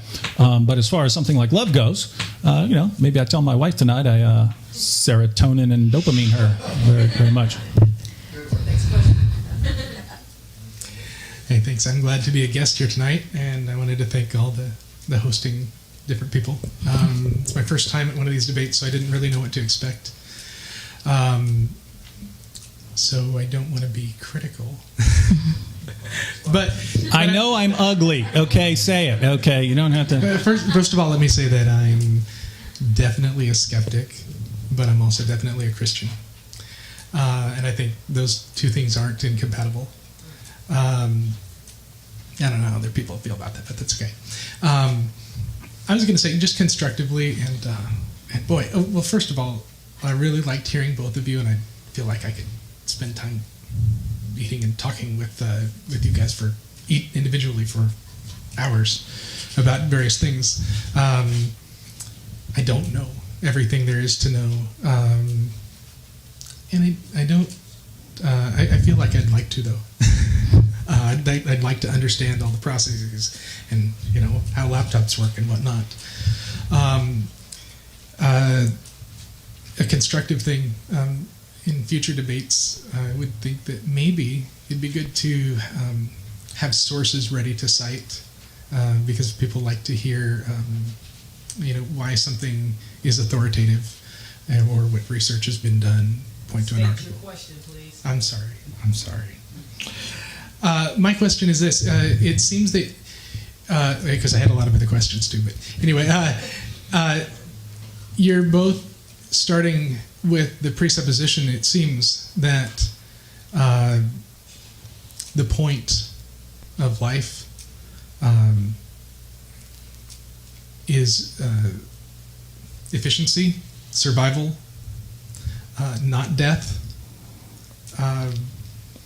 And I wonder if we supposed that the point of life, the point of being created, was to glorify God, or any other reason, and that would, strangely be through death and misery and other things, and mysteries to us, would your arguments change? Would you argue differently if you weren't supposing efficiency was the ultimate goal? I think there's a conflation of point, meaning, goal, and just what evolution does. I wouldn't say that the point of life is to reproduce and stay alive. I would say that's what life does. That's what evolution leads to. As far as a point or meaning or anything in life, I don't think I could tell you what yours should be. I don't think anyone can tell anyone else what they should be. And even people within the same religion, fight over what the point is, what's the most important thing. But if I could just speak personally for a moment here and step away from objectivity, I don't think it's efficiency. I don't think it's spreading my genes. Otherwise, I would have had like 10 kids by now. I think the point for me is really to spread, to reduce harm where I see it, and to spread whatever good I can. And I can't say that I'm doing the best job at it, but I'm trying, and I'm pretty certain that I am doing a halfway decent job of it in certain areas of my life. I agree with you. I agree with you completely. That I don't believe that efficiency or even survival are the most important things. The most important things in life, and that once you have an idea, this is what's most important in life. That can change a lot of interpretations. As far as the discussion tonight goes, it's the idea of efficiency and survival, and why doesn't God help survival more and reproduction more? These are exactly the sorts of values that if you take naturalism seriously, you say these are the sorts of things that would be wired into us, the way a bird is wired to build a nest or something like that. We would be wired to survive and reproduce, and so our values would center around those things. And that since we know where those values come from, those aren't the sorts of things that you can then say, but those are the things that God must make the center of his purposes and so on.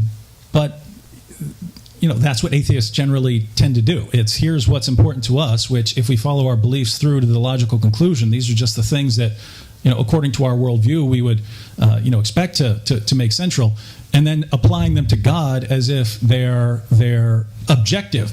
And as Heina's pointed out, she doesn't believe in objective morality, and so what sense does it make to apply these things to God? But we just can't get away from it. We can't get away from thinking in terms of their sort of absolute right and wrong. And the point is that the absolutes don't fit with one worldview. That's on the table.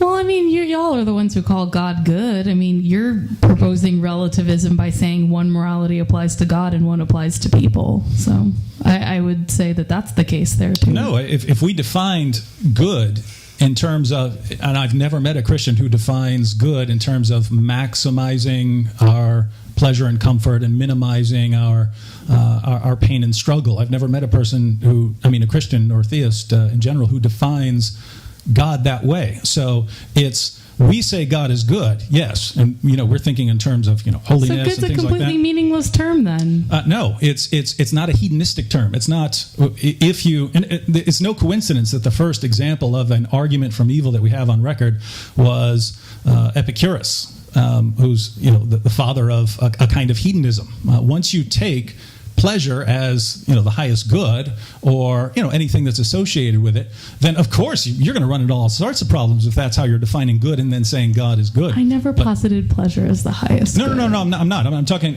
Like, how about not spontaneously miscarrying? How about that? Like, I don't think that's that radical to say that that's a good according to your God. As a matter of fact, given your worldview, it's very radical. But I'm running with your worldview here when you talk about your God. If you're talking about my worldview, we're a bunch of sinners, and God can allow all sorts of things because That's his fault, though, right? Didn't he make you that way? He made us sinners? Yeah, that's pretty sick. Yeah. To make you sinners and say, let's torture you now because you're sinners. I don't think so. Well, I don't know. It seems pretty sadistic to me, but... By the way, thank you very much. I appreciate this whole forum. I really, really do. I appreciate the civility. Heina, thank you very much for being here. David. My question is this. It seems as though that we've spent a lot of time on design. We've talked a lot about the fine-tuning of things and what have you. My question is origins. And we could probably spend another 2 or 3 hours here when we talk about origins. But it seems to me, and one of the challenges I have with the atheistic point of view is that it seems when we talk origins, what happens is that the arguments I've had or the discussions I've had with atheists, what gets ushered in is more process. So, for instance, I could say, well, I'm going to go over and get a Betty Crocker cake. I'm going to bake a cake, and my friend is going to bake one from scratch. But the presupposition is, well, it's not really from scratch. Then, boom, there's a cake. I had the eggs, I had the flour, I had the milk, and what have you. So the question is, I'm not sure if I've got a question, but the question is, coming back, to usher back to the beginning, the very beginning, I could say, well, goodness, the first day was this or whatever, but I needed some kind of ingredient to get to that first day. So I guess I'll throw it to you, Heina, first, and David, you could respond there as well. I'm not sure if that's a real articulate question, I see think you know where I'm heading. I see what you're saying, where that, there has to be something, right? Mm-hmm. I feel like the fact that we're relying on analogies like cakes or whatever else, or, things like that, just sort of shows the limitations of the human mind in a lot of ways, that we can't conceive of certain things. And again, to go back to my arguments about technology, that wasn't, the point of that was to say that there's a lot of things we don't get. There are a lot of things that certain of us can't get. And there are cosmologists, people who study the origins of the universe, who keep pushing further and further back and figuring out more and more about the origins of the universe. They haven't found God yet, but they found other things. And so I've just sort of made my peace with the fact that that's not where my mind goes, and that the human mind may never fully comprehend that. But I choose not to fixate on that and use that as a basis for my life, and to use other things, I guess. Well, may I ask, why would you not take the agnostic position rather than the atheistic position? They're not mutually exclusive. Atheism is to live without theism, to live without the belief in a deity, and that's what I do. Agnosticism is to say that I can't know for certain.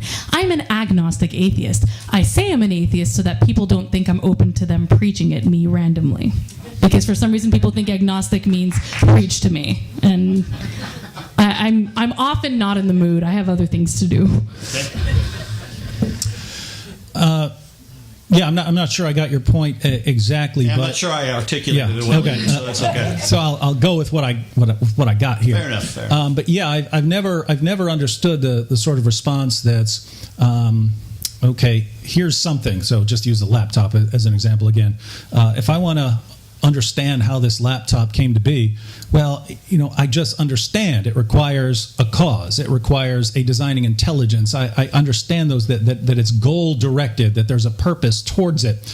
It would never cross my mind to say, well, but I can think of a better one. Therefore, none of that is the case. And earlier Heina pointed out, well, it's because we're not attributing omniscience to the designer. That's not the reason, right?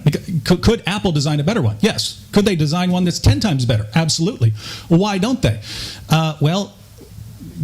Apple, we would, even if we have no clue, right, about cost constraints and so on, we'd say, even if we had no idea what the reasons were, it would still say, well, there's obviously has a designing intelligence and a cause and so on, and whatever their reasons for doing things in this way, they must have reasons. So, in other words, if you have a cause that can produce the effect, but you might not understand exactly why it's like that rather than someone else, rather than some other way, I think you still have to say, okay, well, that's a cause that explains the effect. I might not understand, but those are in the realms of reasons. I can't understand your reasons for doing anything, let alone God's reasons for doing everything. Time enough figuring out my own reasons for things. So it's weird to say I don't understand the reasons for doing this, therefore nothing of that sort exists, and therefore it's just a big puzzle how we got it. That's my thinking. And I think it comes back to the human limitation that we have, where we look for patterns and seek order and reason in things that don't necessarily have them. So I think from my perspective, that's what happens with theism, where we're looking for a reason, we're looking for a way to figure out. But that's just the human thing, and it's what makes society so great. It's what makes civilization so great. We figure things out, but I don't know if we really have it figured out there. Great. Thank you. We have 5 more minutes for questions. I do see 2 individuals in line, so be mindful of, we have 5 more minutes, because some of our faces of the audience, they look hungry. So 5 more minutes for questions. Go ahead and approach the podium, please. Hello.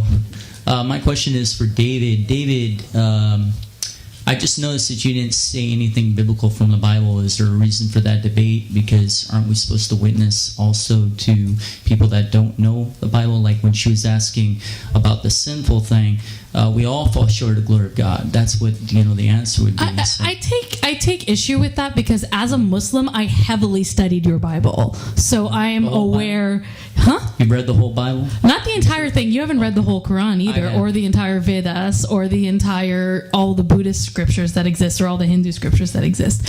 Yet you feel fit to reject them. But I've read a decent chunk of the Bible. I got really bored at the begats, I'm sorry. But I've read enough of the Bible, so please don't condescendingly assume I need to be told. I really don't appreciate that. Okay. But you could be referring to the audience in general, right? Yeah, and by the way, you talked to me, though. You talked to me. That's Romans 3:23. Well, you don't have to agree with it. That's all there is. Yeah, well, we have to agree to a topic, and we have to stick to a topic. And when we're talking about topics, Heina said, "Hey, how about something on Islam?" I said, "I don't think we're going to disagree much on Islam." Mm-hmm. And then it was, I don't really. You shouldn't want to talk about Christianity either. And then so, how about the existence of God? And that's something we just agreed with. But if we made an agreement ahead of time, I'm not going to then go on and my main argument for the existence of God now is the resurrection of Jesus. But your assumption is that's the whole purpose, and you can do kind of one thing at a time. Like if our debate is there a supernatural world? Is there something supernatural? I'd be totally comfortable debating, is there something supernatural? Because it shows that another worldview is false. And, if the competing, there are only so many competitors on the table. So even if you don't, prove the gospel or something like that, it is still meaningful. It is still meaningful to say this other worldview is incoherent and doesn't fit well, and therefore it's false, and therefore people need to pick something that is not part of that worldview. So yeah, but I understand your point. I just think that and I'm going with my own thought processes. I started having lots of doubts about naturalism, and that put other options on the table, and so on. And that's part of the reason I started to seriously consider Christianity. Right. So I think people can go stepwise. Yeah. So right. And the other one is, if anyone lacks wisdom, let them ask of God. I'm done. Thank you.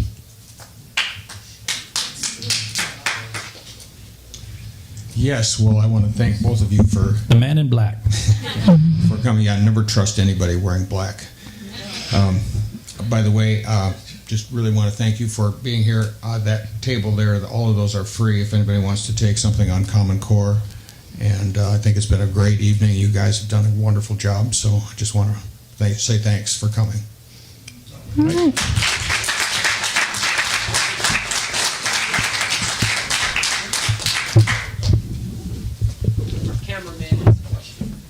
One question. Okay. All right, let's do this. Thank you very much. Thanks for coming. I have a quick comment and a quick question. Sir, I can't understand what you're saying with your accent. Let me. He's my friend. I mess with him right now. I'd rather keep my French accent rather than have a West Virginian accent. Okay, so can we cut the mics? This guy's very rude and. We only have 3 minutes, so let me talk. So the quick comment is you talked about the fact that because we have to kill in order to eat, that somehow that would show a nature of God that would not be benevolent and good, right? So my comment is that there is such a thing in the Bible as free moral agency, and also the fact that we sin. And so that's something that's opposed to Islam, where the Bible explains that God created us good, but then we chose freely to walk away from God, and that's when death entered. To answer the question, when you talked about the killing of animals and killing, we have to kill in order to survive and to feed. I don't have a choice. I can go vegetarian, which I was vegan for a year, and I didn't kill any animals to eat, but I had to kill plants. Mm-hmm. I don't have a choice unless I want to die, which I don't. Mm-hmm. So and you can say, in the Bible it explains because of Adam and Eve and free will and all that. That still doesn't negate my point that we have to eat other living things to survive. That is required for human beings. Unless technology gets great, which I'm hoping for. Right. And my question, very quickly, I know we're pretty much finished. The question I had was that you basically talked about, that there's basically no objective moral standard and absolutes. Is that correct? Mm-hmm. And then you mentioned basically if David was here with the last person you debated, they would basically not agree on many things, right? But they would disagree if you talk to many things. Absolutely. Which is true, right? Uh-huh. But then wouldn't you agree that there are some moral laws that are objective and universal, such as murdering of a child and raping? People do that. God told people to do that, so there is subjectivity. I'm not saying that, if I were in any position to say that we ought to have certain objective moral standards, if I were a grand dictator of the world, I'd be like, yes, let's not kill and rape kids. That's awful. We should not do that. But when we look at the living morality that exists in the world, the way it is practiced, there is obviously subjectivity, including within the very texts of the religions that allegedly are true. So I'm not here to defend my faith. I'm asking you to tell me if you believe there is an objectivity to morality. If there is such a there is no evidence for an objective morality because no one practices any objective morality. Everyone disagrees. It's all pretty darn subjective for the most part. And there are some things that seem to be relatively, to use a pun, universal. But even then, you see exceptions to it being made in the name of morality. So I think that morality in that way is objectively subjective. And I'm in no position to say we ought to have these objective principles, because obviously that's not how it plays out. All I can go with is say, for me personally, I try to look for ways to reduce harm, but I can't say there's an objective morality because it doesn't exist. Tell me where to find it. Okay. I hope no one here has a different subjective preference for chopping people's heads off tonight. Because we can't say ISIS is really wrong then, right? You know what I mean?